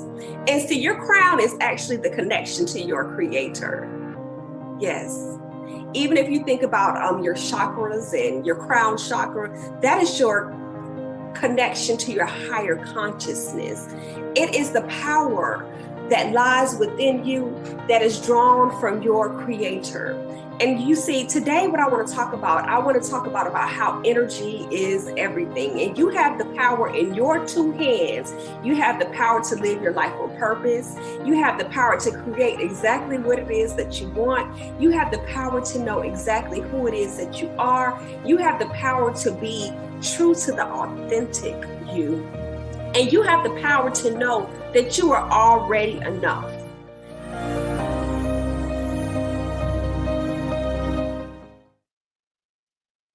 My name is Megan Davis Aderele. I'm a leading transformational expert in personal development and energetic alignment. As a high priestess, energy healer, and metaphysical minister, I guide women to become unmasked and strengthen their crown by blending spiritual and business mastery so they can expand their empires. In my role, I serve as a guide or spiritual advisor to entrepreneurs who are looking to take their spirituality and business to the next level.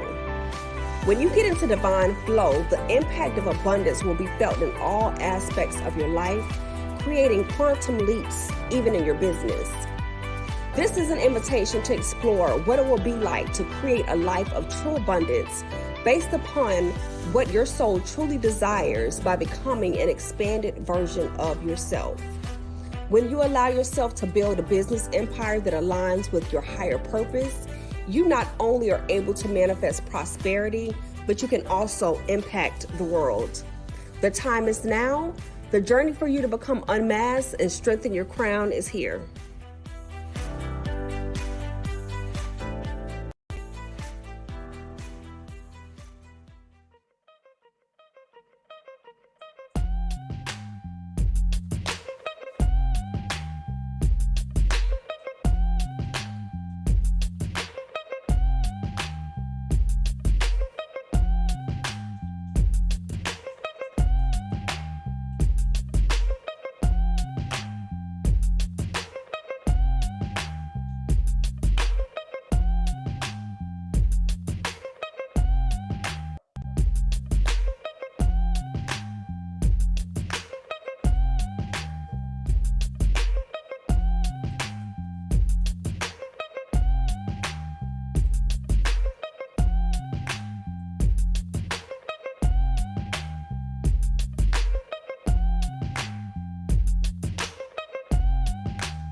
So for our next talk, I brought someone here to join me.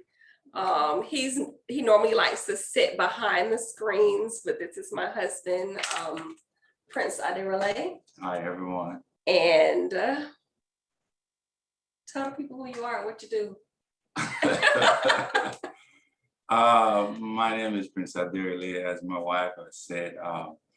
And I just want to say thank you to all the wonderful speakers. Like my wife said, I like to stay behind the scene. Most of you don't see me when she's doing this. I just have to stay behind and see all our, making sure that everything is successful today. And I'm so happy that we're here. And she's our final speaker, right? This is the final speaker. Okay, so for the final speaker, I have something. I'm like, oh, we need to do something for, I call her Mama Isis. And that's why my wife brought me on. I was joking with her last night. I said, okay, so are you gonna pay me today for bringing this royal drum out? She was laughing. So this is for all the female, all the strong female, everyone that came up to support us. And this is a dedication to you all. And I have a talking drum with me, and talking drum back in the day in Nigeria, West Africa, where I'm from, is also used for royalty. So everyone here, I pay homage to you, and I dedicate this to you also. And as my wife said, strengthening the crown. That's why you see me in my outfit today, my Nigerian outfit. So as you see, for a typical Nigerian Yoruba man, right? You go out without your crown. This is our crown. So we have to always have this on.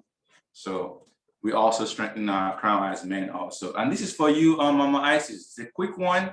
I just want to say thank you to all the females out here. Continue being strong and let's support one another.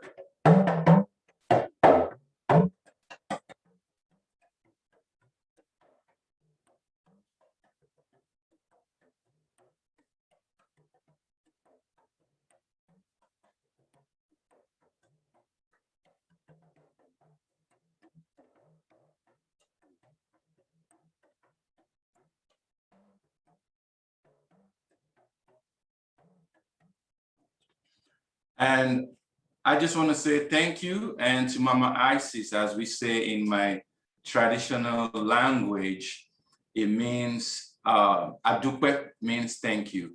We thank you, we thank you, we thank you. And I'll let my wife continue. Let me stay out of the shine, all right? Where's Mama Isis? Let me just speak to her. Victoria, can you put her up? Eka son, Mama Isis. Cousin. Good seeing you again. Adupe already. Adupe, Prince. I didn't hear the drum. I didn't hear the ancestors speaking. I heard nothing. It was muted. Okay. Let me play for you right now.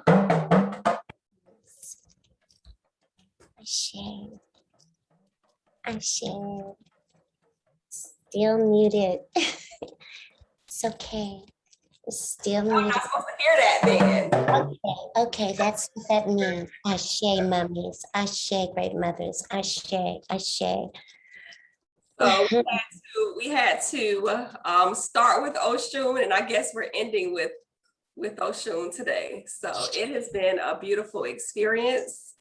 And Mama Isis has been an advocate and a social entrepreneur fighting for our natural hair and return of our stolen crowns for over 40 years. And she has produced multiple annual events in Dallas for over a decade, promoting naturally Isis hair care. And Mama Isis has received numerous recognitions and awards, and she is known locally as Dallas's Queen of Braids. And she is also the celebrity stylist to various stars such as Erykah Badu. Isis, just tell the people who you are and what it is that you do and how you help us to continue to strengthen our crowns. Thank you so much, Megan. I thank the ancestors. I just thank the Most High for bringing us in this space where love meets again. I am very grateful for the ancestors. I'm every day thankful for my crown, for strengthening my crown. I'm always talking to my crown and making sure that I am walking in the beauty and the light, the royalty and the wisdom of my crown every day. I reflect that royalty, something that young Black babies or in the hood or on the other side of the track may not understand. But thank you for this feminine power. Thank you, everybody that have come on and talked about the power of just knowing who you are, being reflective, taking a look in the mirror. I am you. You are me. This is what I see. When I see you shine, I shine. And when the babies see us do something like strengthening the crown, they can breathe. They shine.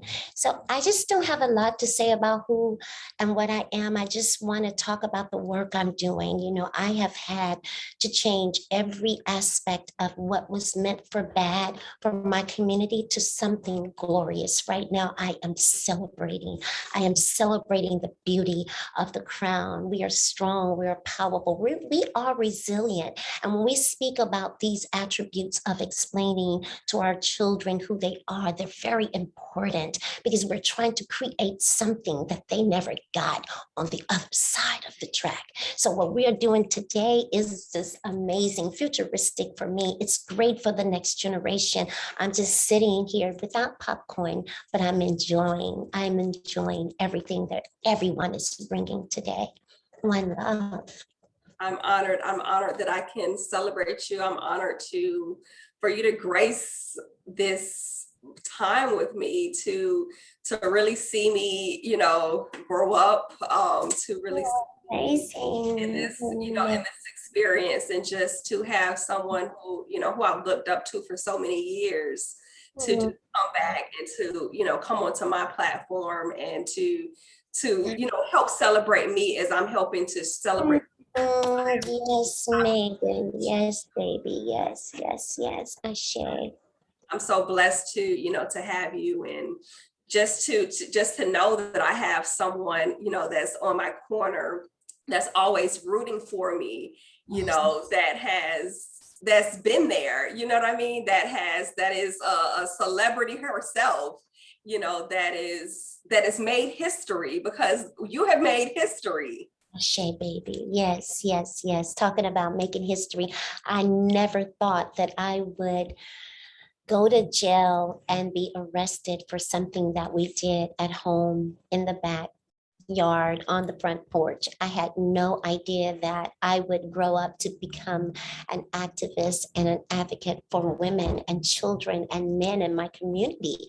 And when I look back at everything that happened, because I always tell my children, think magical. You know how you go to the garden and you get an herb and then magically you feel better? Think magical, because when you think magical, magical things happen. We are superpowers. So I've taken that energy from 1995 to 2021 and made it us. It's like something that you did was for everybody.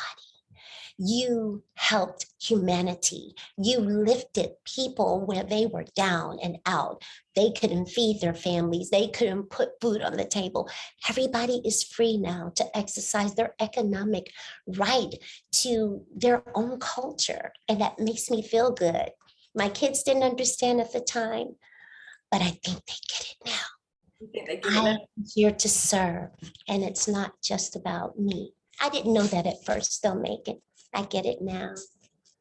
And so, you know, for some people that might not know, can you just kind of briefly tell us, like, what you becoming and, you know, going through that experience in your life, what impact that has made on a lot of acts, and it's federally recognized? Can you just, you know, talk about that a little bit? So after I opened up my salon in 1997, 7 cops came in shortly after, and they pretty much just came in and said, "You're going to jail for braiding." And I thought it was like not true, but the lady told me, it's true, Isis, you're going to jail for braiding. And think about, I'm in there serving my clients. They're looking at me for the first time. They've been in the salon, didn't know what was going on, but they handcuffed me and took me out, threw me in the car and took me to jail, fingerprinted me, strip searched me, the whole nine, and I was thrown in jail. So immediately I had to think about, where do I go next and who do I call? Who are my resources? You know, I've been braiding for all these years and nothing like this ever happened. And I thought of someone that I had been braiding her hair, my lawyer client, and we exchanged services for her to represent me, because I didn't know what was going to happen. The kids and I, we became homeless. So the great Samaritans, great people came out of everywhere in the community, and they gave us a way to have, stability there. And then the lawyer, she shared her resources and her expertise to help me go through the first 10 years of that battle. So I fought for 20 years. The first 10 years was, I was breaking a law for braiding because they wanted me to become a full-fledged cosmetologist, where in the beauty schools and the cosmetology schools, they don't teach ancestral braiding. So everything I was doing was based upon my ancestral rights, my ancestral legacy. And it went on for 10 years back and forth. No, you can't braid. You can't show people how to braid. You have to come to us first. You can't do Nubian knots. You have to let us teach you. And so people in the community were not happy with that either. They were also the first 10 years learning how to do sister locks. So they figured out they pay the money to do sister locks, and then they're not able to even practice in Dallas, which is all of Texas, was against the law to practice sister locks, Isis locks, Nubian knots, afros, two-strand twists. All of that was illegal in the state of Texas. A lot of the beauty salons, which were Africans, they all were shut down in Texas, especially in the area where we were, and fined over $100,000 for braiding in Texas. There were young girls that were trying to get off of welfare, and they didn't want to, be homeless and do what they were doing. They definitely didn't want to be on the streets. They too were confronted with fines in Dallas and Fort Worth. They would knock on their doors and the police will say, we heard that you're braiding in here, and you're going to be put in jail if you don't stop, or you will be fined. And so a lot of that don't exist anymore. That's the first 10 years. The second 10 years was, you can't teach braiding to anyone. You can't open up a school. You can't operate as an instructor to ancestral braiding. You have to become a barber. And Texas was asking me to become a barber and to get barbering instruction license to be a teacher. So I had to become a barber, which I'm not a barber. And then I had to become an instructor, a barbering instructor, and I'm not a barber. And it just didn't make sense. So I got involved with the Institute for Justice, which Pamela Farrell from Coin Rowing Company in Washington, D.C., she and her husband, Talib Utta, were the first to create a platform for braiders across the country to receive some type of representation. And that's where we learned about the Institute for Justice, which is a firm that helps people pro bono. And, it's a nonprofit, so they made a lot of money off my case, a lot of money. I didn't get no money, y'all. I just freed everybody. They're able to be entrepreneurs and braid, and they're creating a beautiful and open space for natural hair now in the state of Texas. Crown Bill 2717. And what was beautiful about it is because when I was in court, this one Judge Sam Sparks, pretty much told the state of Texas, now you want this lady to shut her business down, and she's been braiding longer than you have realized that she's doing something illegal, because you don't even have it in your, it's not even on your books or anything about braiding being illegal. let me see the braiding school that you're asking her to have. I want to see it. And I'm going to give you, he said, I'm going to give you until December the 12th to come up with this braiding school. And they couldn't. He says she's free. You're violating her constitutional rights. What she's doing is older than me. And I'm 78 years old. That's what he said. Wow. Nobody else looked like me in there. And I was feeling like, whoa, the ancestors they're working and they're showing, you know, the truth, how silly it is to stop someone, or how racist it is or biased it is to tell someone, I know you came here as a natural hair professional, a natural hair rooted spirit, but I need you to change those roots to this spirit. And I'm like, okay, well, what spirit do you want me to change to? Because I can only be who I came here to be. And that's all I want to be. So it really bothers my spirit that we're trying to turn the elephant into the giraffe all the time, when the elephant is clearly the elephant. Yes. And so how did you begin your journey into being a natural hairstylist? Like, how did you know that was just your calling? I did. I just thought I was beautiful as a kid. Most kids in my time coming up, they carried with them white dolls. We didn't even have black dolls back then. It was very, very 60-ish. And a lot of stuff was going on that I didn't even know was bad, right? So I always lived in my own little genie bottle. And when I would get missing in the house, they would know where to find me. Where is she? She's in the mirror. Oh, that is so true. And I would be right there. And so your mirror magic as a little girl. As a little girl. And so I would go on the porch and me and my sister would braid the community's hair in little different fun styles. And when I left my mother's house after going through middle school and high school and all of that, I decided to go to college to be an actress and possibly, you know, do some other theater stuff, right? Wow. I got to college and I met this one man that changed my life. Like, he was a revolutionary. And all he talked about was, you know, the Black Panthers and loving yourself and all of the discrimination that's going on. And I saw it for myself in the college I went to. North Texas State University has come a long way, but back then you couldn't do anything, kind of like what they're pushing for the Crown Act today. Crown Act didn't just start at Texas Southern University.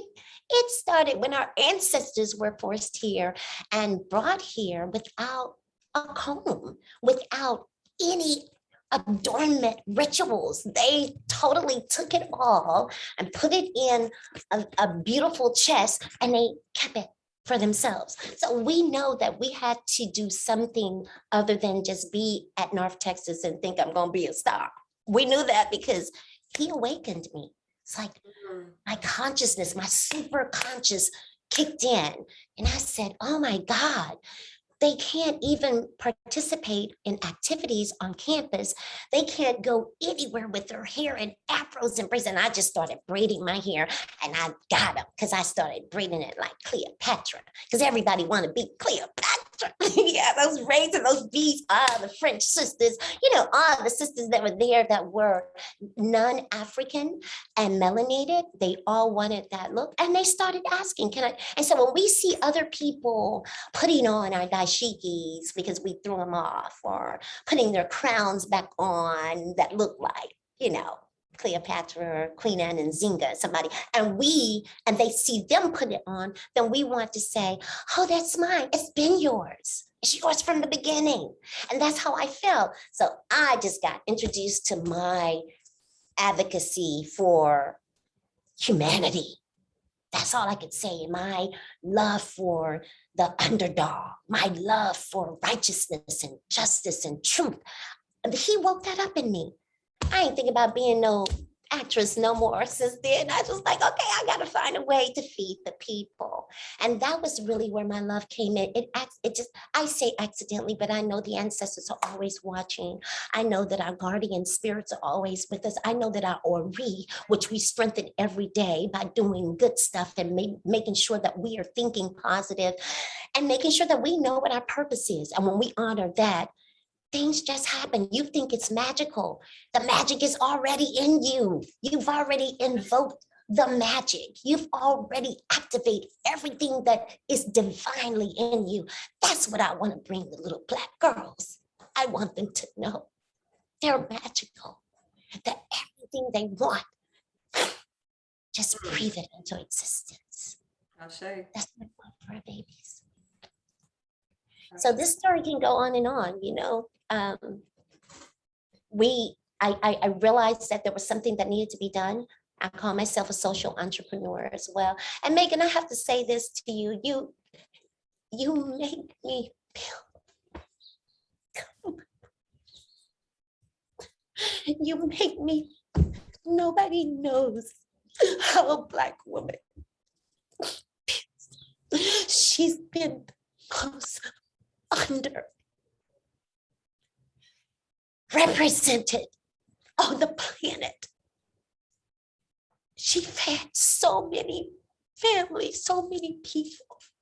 But it's hard to be around sisters that are bridging the gap and putting the pieces back together and putting their crowns back on without them feeling intimidated or slighted, or, you know, you're taking the shine, or you I just don't like you. I don't even know why. You make me feel so worthy, so appreciated. And I want to thank you. That's major. That's major in this country. That's major on this planet. That's major for all of humanity. You bring that spirit of love where people just feel it's okay for me to be different. It's okay for me not to speak good English. It's okay for you not to speak Yoruba. It's okay for you to be who you are. And that brings the authenticity from people when they're able to just, this is what it is. This is how I feel. This is who I be. This is me. Exactly. I love you for that and how you weave that into your spiritual coaching and your business. I tell people that all the time. You have to listen to her because my people always see the money first. And that's only because of the way we've been programmed. I love the fact that you have incorporated the spirit into everything you do. Your business, whether it's quantum physics, quantum hypnosis, whether it's Reiki, whatever, your spirit reading, your spirit has to embody all the wealth you can ever imagine. We're that magical. It's that simple. But people don't get it because we're chasing the dollar first and not the peace. We don't want to be grounded. We don't know how. So we meet you. And I just said, we meet all of you ladies. You know, like I said, I'm so moved that I get to see this. I get to witness this. Thank you so much. Thank all of you. Thank you.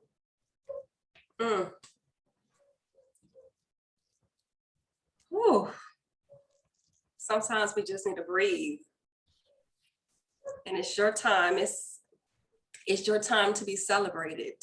And I know that oftentimes you have, you know, stood behind and have had so many different struggles and have not felt like you have been celebrated enough. But as you celebrate and honor me, I want you to know that I have always celebrated and honored you and your path and your journey. And it's your time.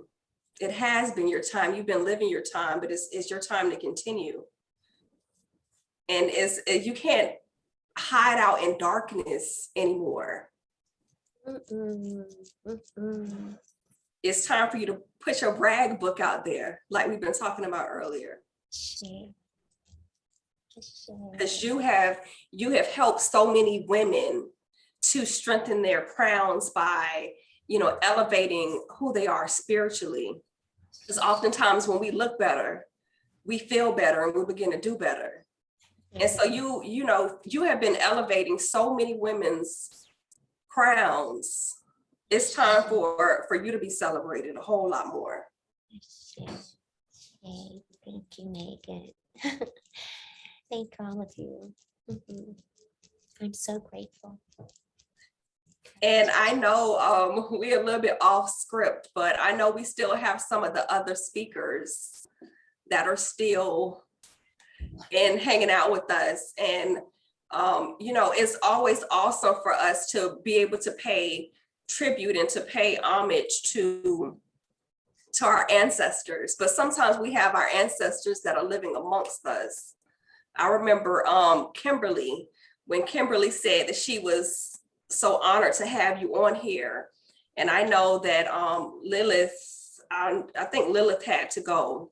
But if there's anybody else who has graced the stage right now with us, if you all want to unmute and just pour some words of encouragement back into Mama Isis here.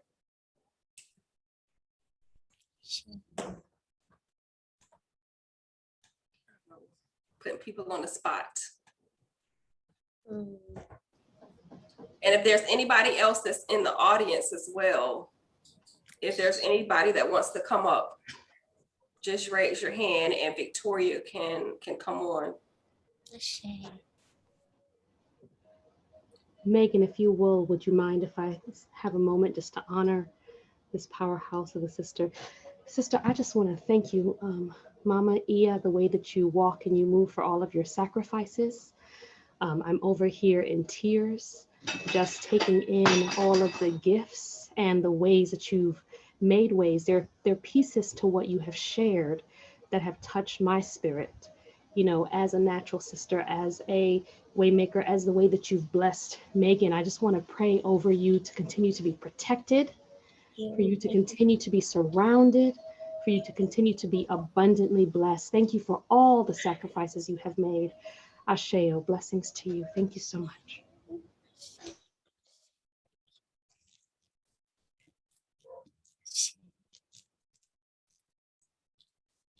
I know that there are some people, they're coming off of mute, but Chief Styles, he said greetings from Ghana. He has touched down in Ghana. So he said Ariel Oshun.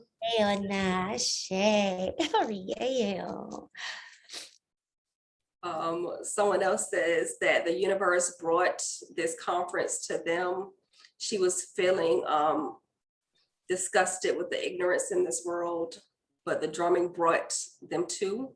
So thank you, Prince, for that. Another person says, thank you, Isis. Ashe O from Queen Mother Orite. Your grandmother is watching you. Ashe, I do pray. Tracy Orite. I do pray for you. Miss Phyllis says, thank you, Mama Isis, for the wisdom. I celebrate you and thank you for sharing your journey. Ashe, Ashe. Camille says, so queen, so real queen for knowing who we are and represent the glow of the women of color. Ashe, Ashe. Other people have been saying that much love and respect. This is so inspiring.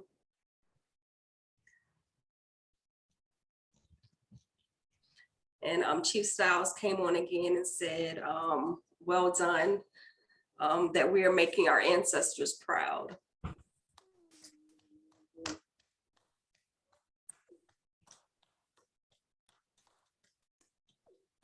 Yes.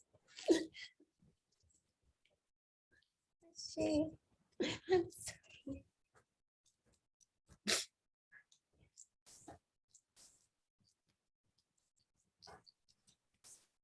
So your motto has been healing through hair.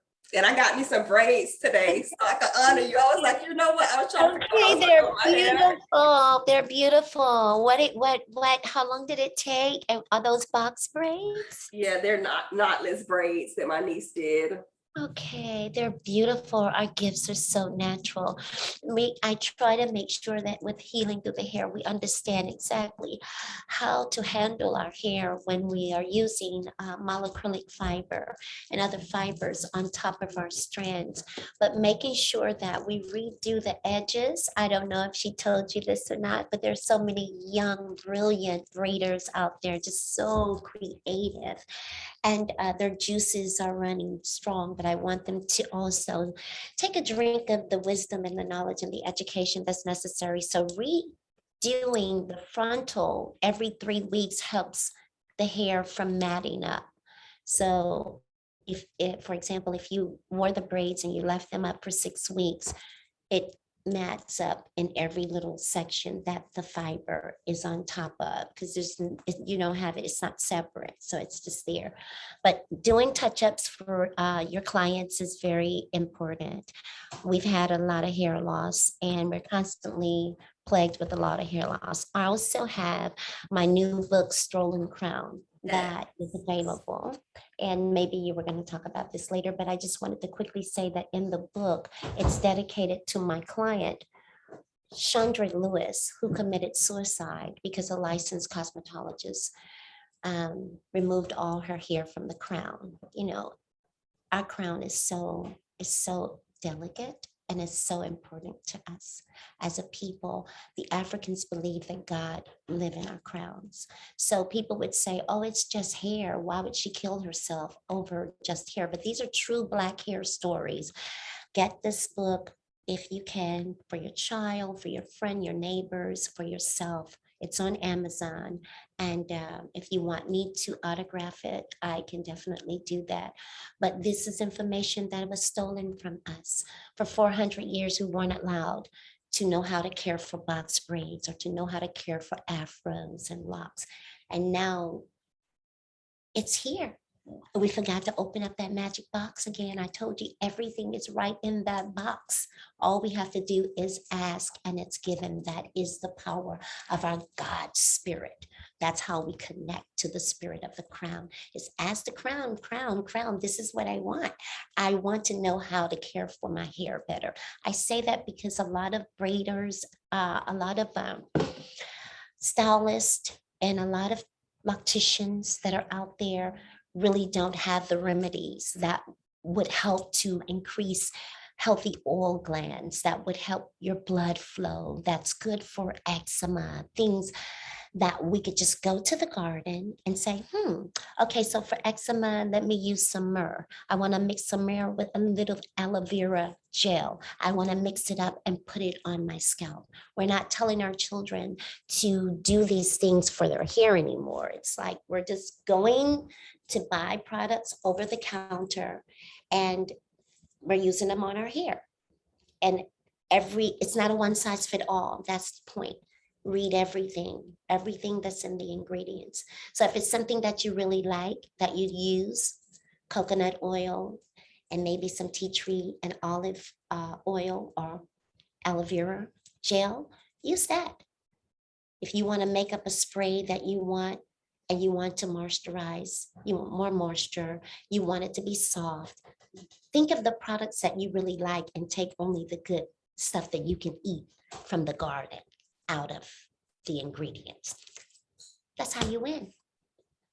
If you can't eat it, you shouldn't use it. And I know when we're wearing our hair braided too, there's a lot of people that I've seen come through the salon, they don't shampoo their locks or they don't shampoo their extensions, or they may wear with a crochet braids or maybe even weaves and do nothing to activate the follicles.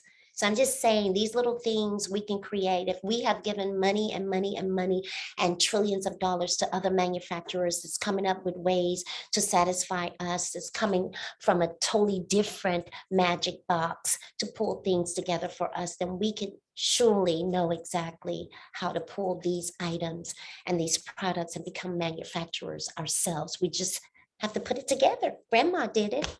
I mean, everybody know how grandma do it.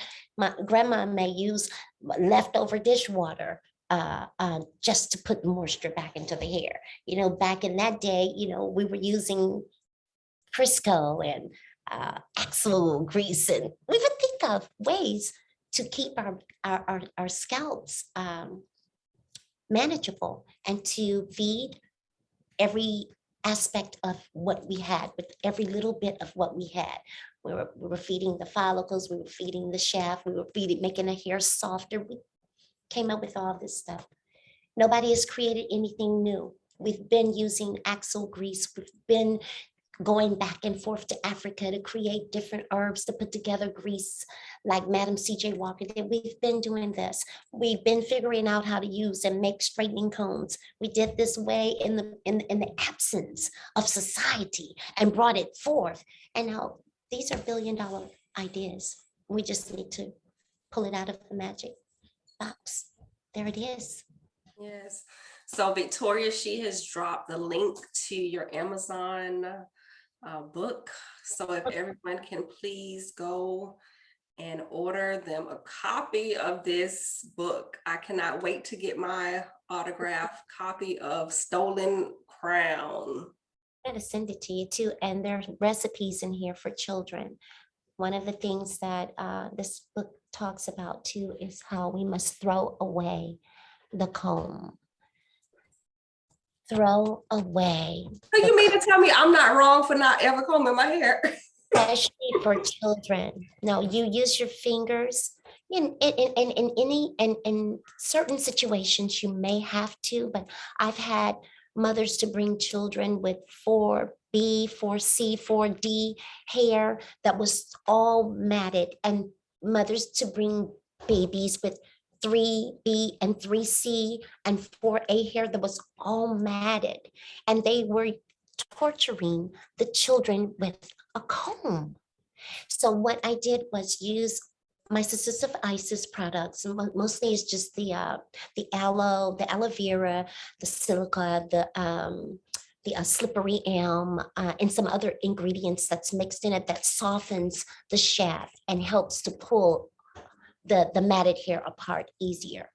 It took us 7 to 8 hours to unmat the hair. I say throw away the comb for the children because they said the children's hair was matted like that because they would never allow them to comb their hair.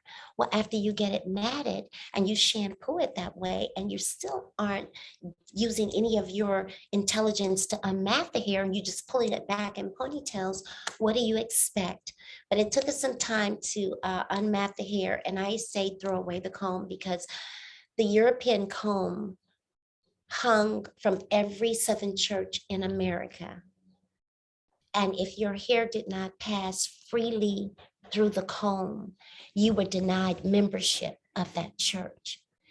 Really? So, yeah. So the African comb test was done in America the same as the paper sack test.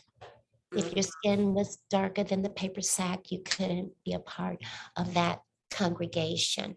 So throwing away the comb helps children want to embrace adornment time, their mirror time, their reflection time, their beauty time.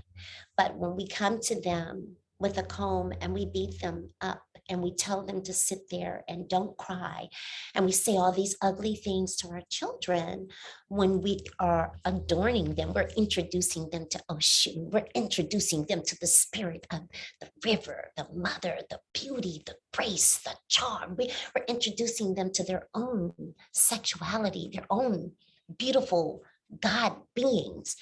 Then they're afraid. They don't want to visit that. It's like, it's going to hurt. I tell you it's hurting, but you continue to do the same thing. So the healing through the hair movement is all about Throw away the comb. Don't do the babies like that. Make them feel good. So my experiences with mothers, foster mothers with blended babies and babies that have 4C hair, these foster mothers that are Caucasian, that are calling me like crazy to learn the technique of handling and healing through the hair with their fingers, and they're doing an excellent job. And we're doing this all over. There are people that come every day just to sit and learn how to unmat their child's hair without a comb. It makes a big difference because now we have to recondition our minds. You know, when we think about Black hair, we think about ugly. When we say we're Black, we don't want to be Black. You know, when we say we're a bold, when you Black can't be bold. When we say that we're beautiful, Black can't be beautiful. We're trying to change all of that. We're erasing all of that. And the only way to do it is to start with something new, just like what you're doing, Megan. This is new software. Let's download some new stuff for the future. And that's all I'm doing. Like it sounds crazy, throw away the comb, but literally I mean that for babies of all nationalities. Throw away the comb. Let's find some creative ways to make them feel good about their crown and their magical powers. Yeah. Yes. Ching, ching, ching goes the money tree. Yeah. And every time it chings, money comes to me, but ching, ching, ching goes money due. And every time it chings, money comes to you. Y'all got to remember this. It all flows in so abundantly. It's like growing roots and afros all around me. Wave, wave, wave. You're the money wave. Money made, money spent, money saved. Feeding families with money gained. And refreshing the love for the crown from the money rain. So what we do, we're taking back trillions once again. I said we're taking back trillions once again. That's what we're doing. It was an honor and a privilege to chat with you in front of other people. You know, this is how we talk. Exactly. And you made me cry many times over. You know, I do that sometimes, you know. You do. I love you. I love you too. But thank you once again. Y'all go follow Mama Isis, go buy her books. Are you allowing people to purchase your products now? Yes. Naturallyisis.com. Go buy the naturallyisis.com. Go buy the books. Yes. Go buy the book, go buy the product. LA too. And I was thinking, everybody's like, you can't do this. You're not gonna be able to do it. I said, I'm gonna do this wherever Megan say, do it. I don't care where I am, I'm doing it. And so it happened. I appreciate that. And when we do Strengthen the Crown live, you're gonna come for me live too. Yes, we're strengthening the crown live. Ashe, thank you so much. Oh my God. This is beautiful. Thank you. It's been an awesome time. So thank you. Ashe, thank you, Queen. To play. I will call you later. Well, any other closing words? I mean, you dropped so many gems, and I just want everybody to remember that we're here to serve each other, and it's okay to show love in public. It's okay to show yourself love. It's okay to honor yourself. This is what I'm learning. It's okay. I tell the children, the Crown kids, that we can take the Mickey Mouse headphones off now and replace it with our crowns. That's it.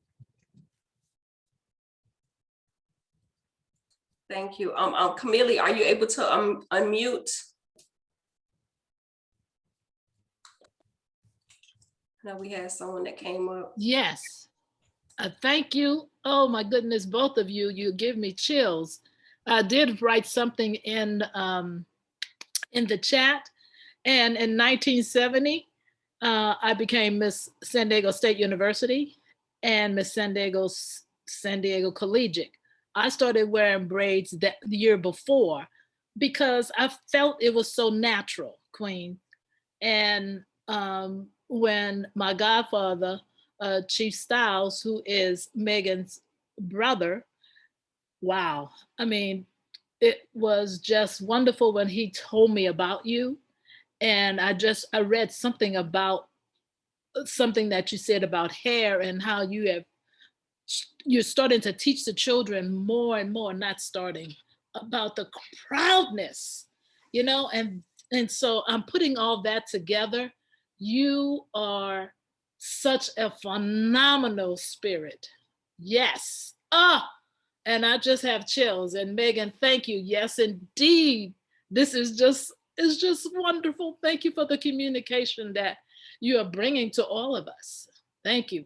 Blessings. And thank you for allowing me to share it. Thank you.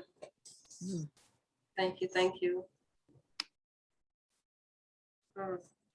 So people, it is pretty much a wrap today. This has been a great Strengthen the Crown edition. I feel so honored and I'm just like speechless right now, just to know that, that people that I've looked up to my life, are proud of me. They're supporting me.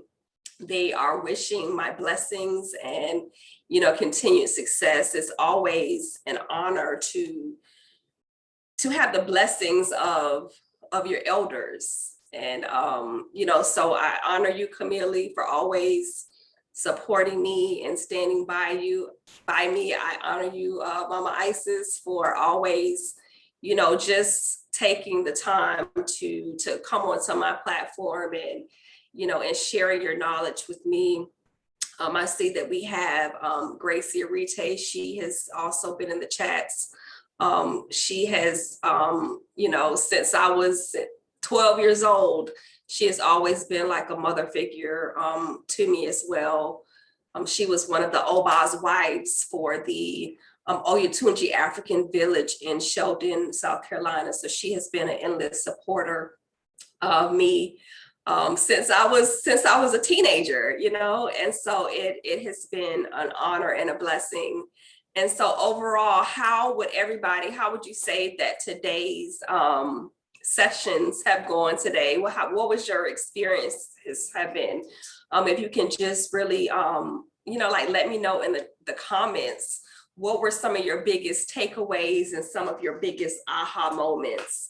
I know with Sacred, one of my aha moments was when she had said to continue to have that brag book, right, of all of the accomplishments. And I think that overall I have done a pretty, good job of doing that over the years. But I'm sitting here like, okay, well, maybe I need to put some more funk on some of the stuff that I've done, some of the things, some of the people that I've worked with, some of the behind the scenes of projects that people don't even really know that it was me as the mastermind behind it. So that was one of the big takeaways that I got from Sacred. Another takeaway was when we were talking about that guaranteed lifetime income. It's not just about the money that we're making right now, but what is going to be that money for future generations. And with Jennifer, with her thoughts on embodied grace. And just really, just knowing that everyone is gifted and everyone is spiritually gifted. And I see someone else, they were talking about having no labels. Yes, I'm in the season where I don't want to pertain to any type of labels. Before I forget, shout out to Venus Life, who created my Strengthen the Crown dress for me, my custom piece, Venus Life. I'll send you guys her information. She was actually one of my students who started her business. Shout out to Victoria, who is one of my virtual assistants, as well as the Zoom specialist for all of the events. And so I just wanted to thank everyone who has, really supported me on this journey.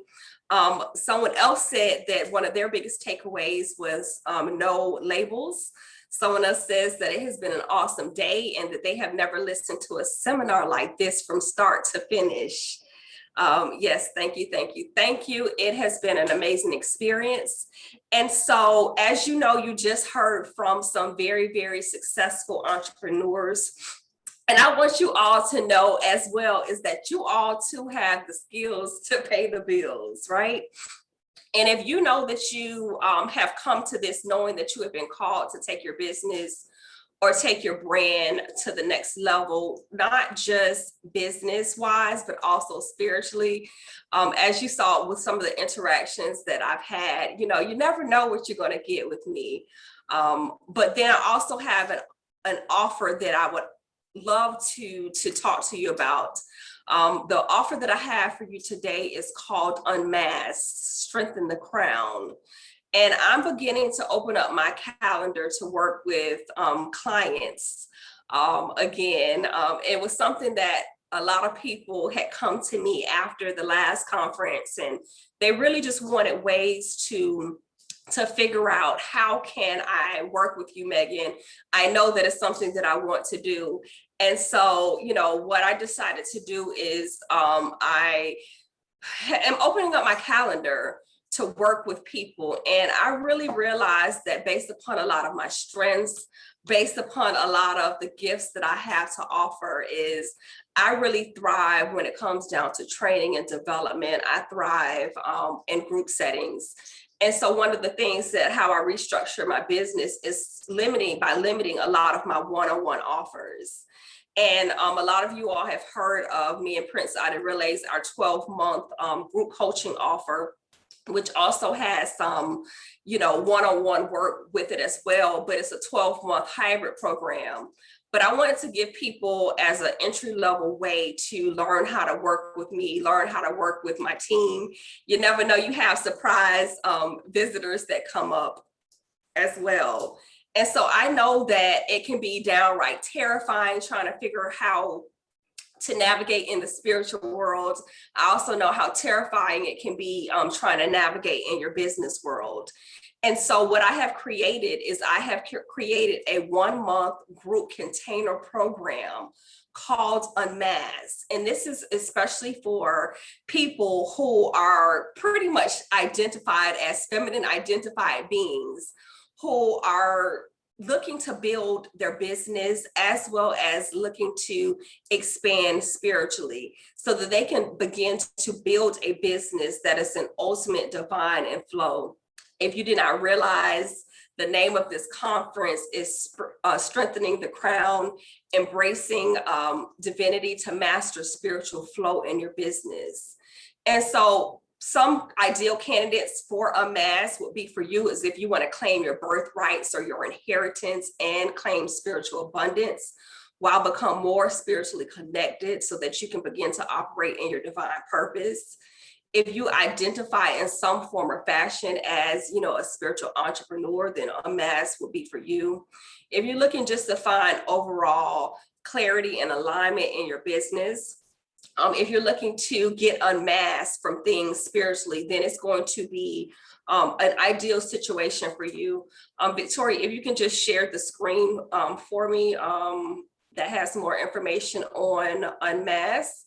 And this is going to work best for people if you're not really starting from scratch, spiritually or in business, which means that you have, you know, some type of developed skills, natural gifts that you know that you have a calling on your life, but you're not, you know, coming from complete scratch. And so some of the big highlights of things that you need to know about Unmasked Spiritual the Crown edition is that it's going to be for the month of August. So you will be able to work with me, my husband, Prince Aderele, and then we'll also have a few pop-up guests, people coming on, but we'll have a hashtag, when I say hashtag Sunday service, every single Sunday, where we would get together for the month of August. So I believe it's 5 sessions.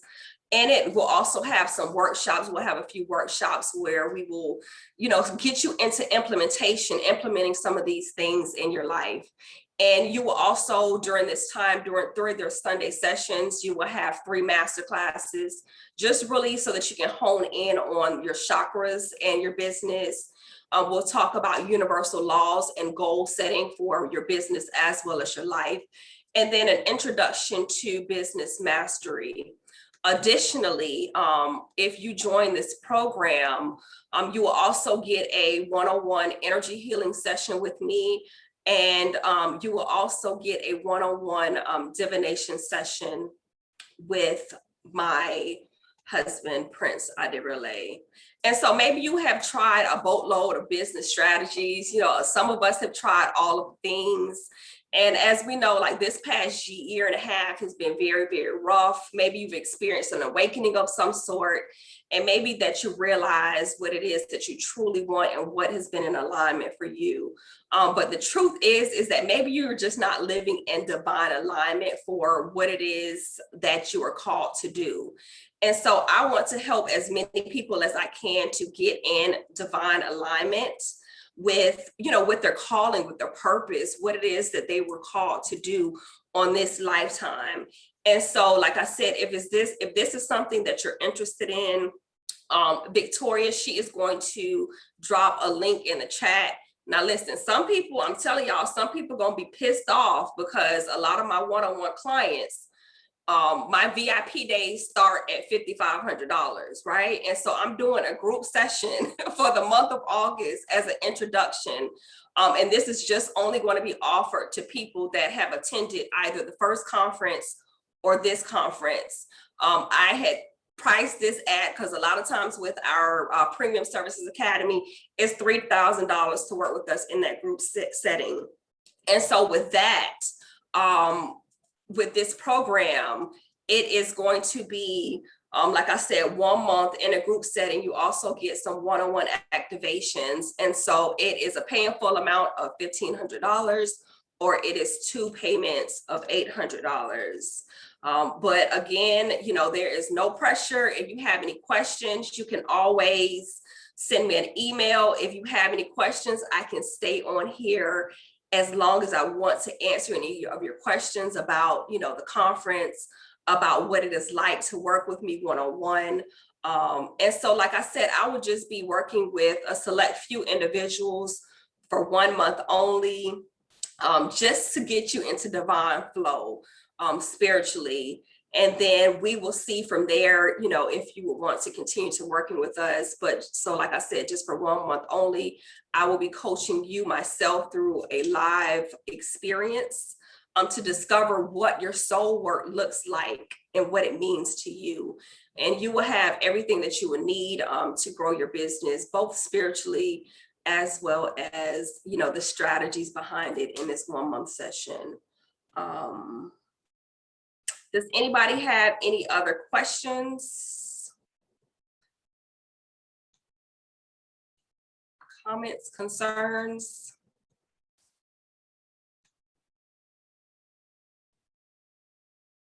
You're welcome. Jennifer is saying, thank you so much for today. And if you have any questions, you can also go, and I'll drop in the link. You can go to the adituagency.com/unmasked is one of the links right there. That is the link where you can go right ahead and join our group coaching program for the month of August. And again, I want to thank you. I will hang around for a little bit more time. If you have any questions, you can raise your hand, and Victoria, she will bring you up onto the screen. But if not, save the date for October. I believe it's October 17th, where we will have Strengthen the Crown Season 3. Looking forward to speaking with you. We'll chat soon. Bye-bye.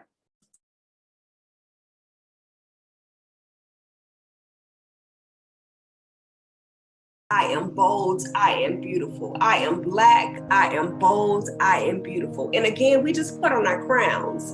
And see, your crown is actually the connection to your creator. Yes. Even if you think about your chakras and your crown chakra, that is your connection to your higher consciousness.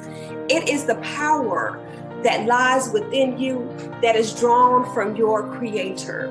And you see, today what I want to talk about how energy is everything. And you have the power in your two hands. You have the power to live your life on purpose. You have the power to create exactly what it is that you want. You have the power to know exactly who it is that you are. You have the power to be true to the authentic you. And you have the power to know that you are already enough.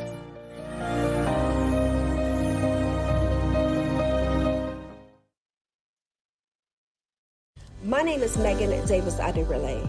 I'm a leading transformational expert in personal development and energetic alignment.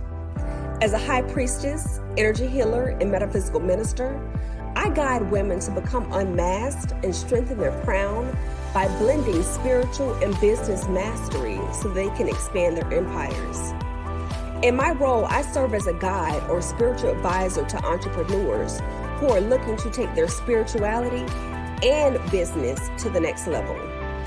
When you get into divine flow, the impact of abundance will be felt in all aspects of your life, creating quantum leaps even in your business. This is an invitation to explore what it will be like to create a life of true abundance based upon what your soul truly desires by becoming an expanded version of yourself. When you allow yourself to build a business empire that aligns with your higher purpose, you not only are able to manifest prosperity, but you can also impact the world. The time is now. The journey for you to become unmasked and strengthen your crown is here.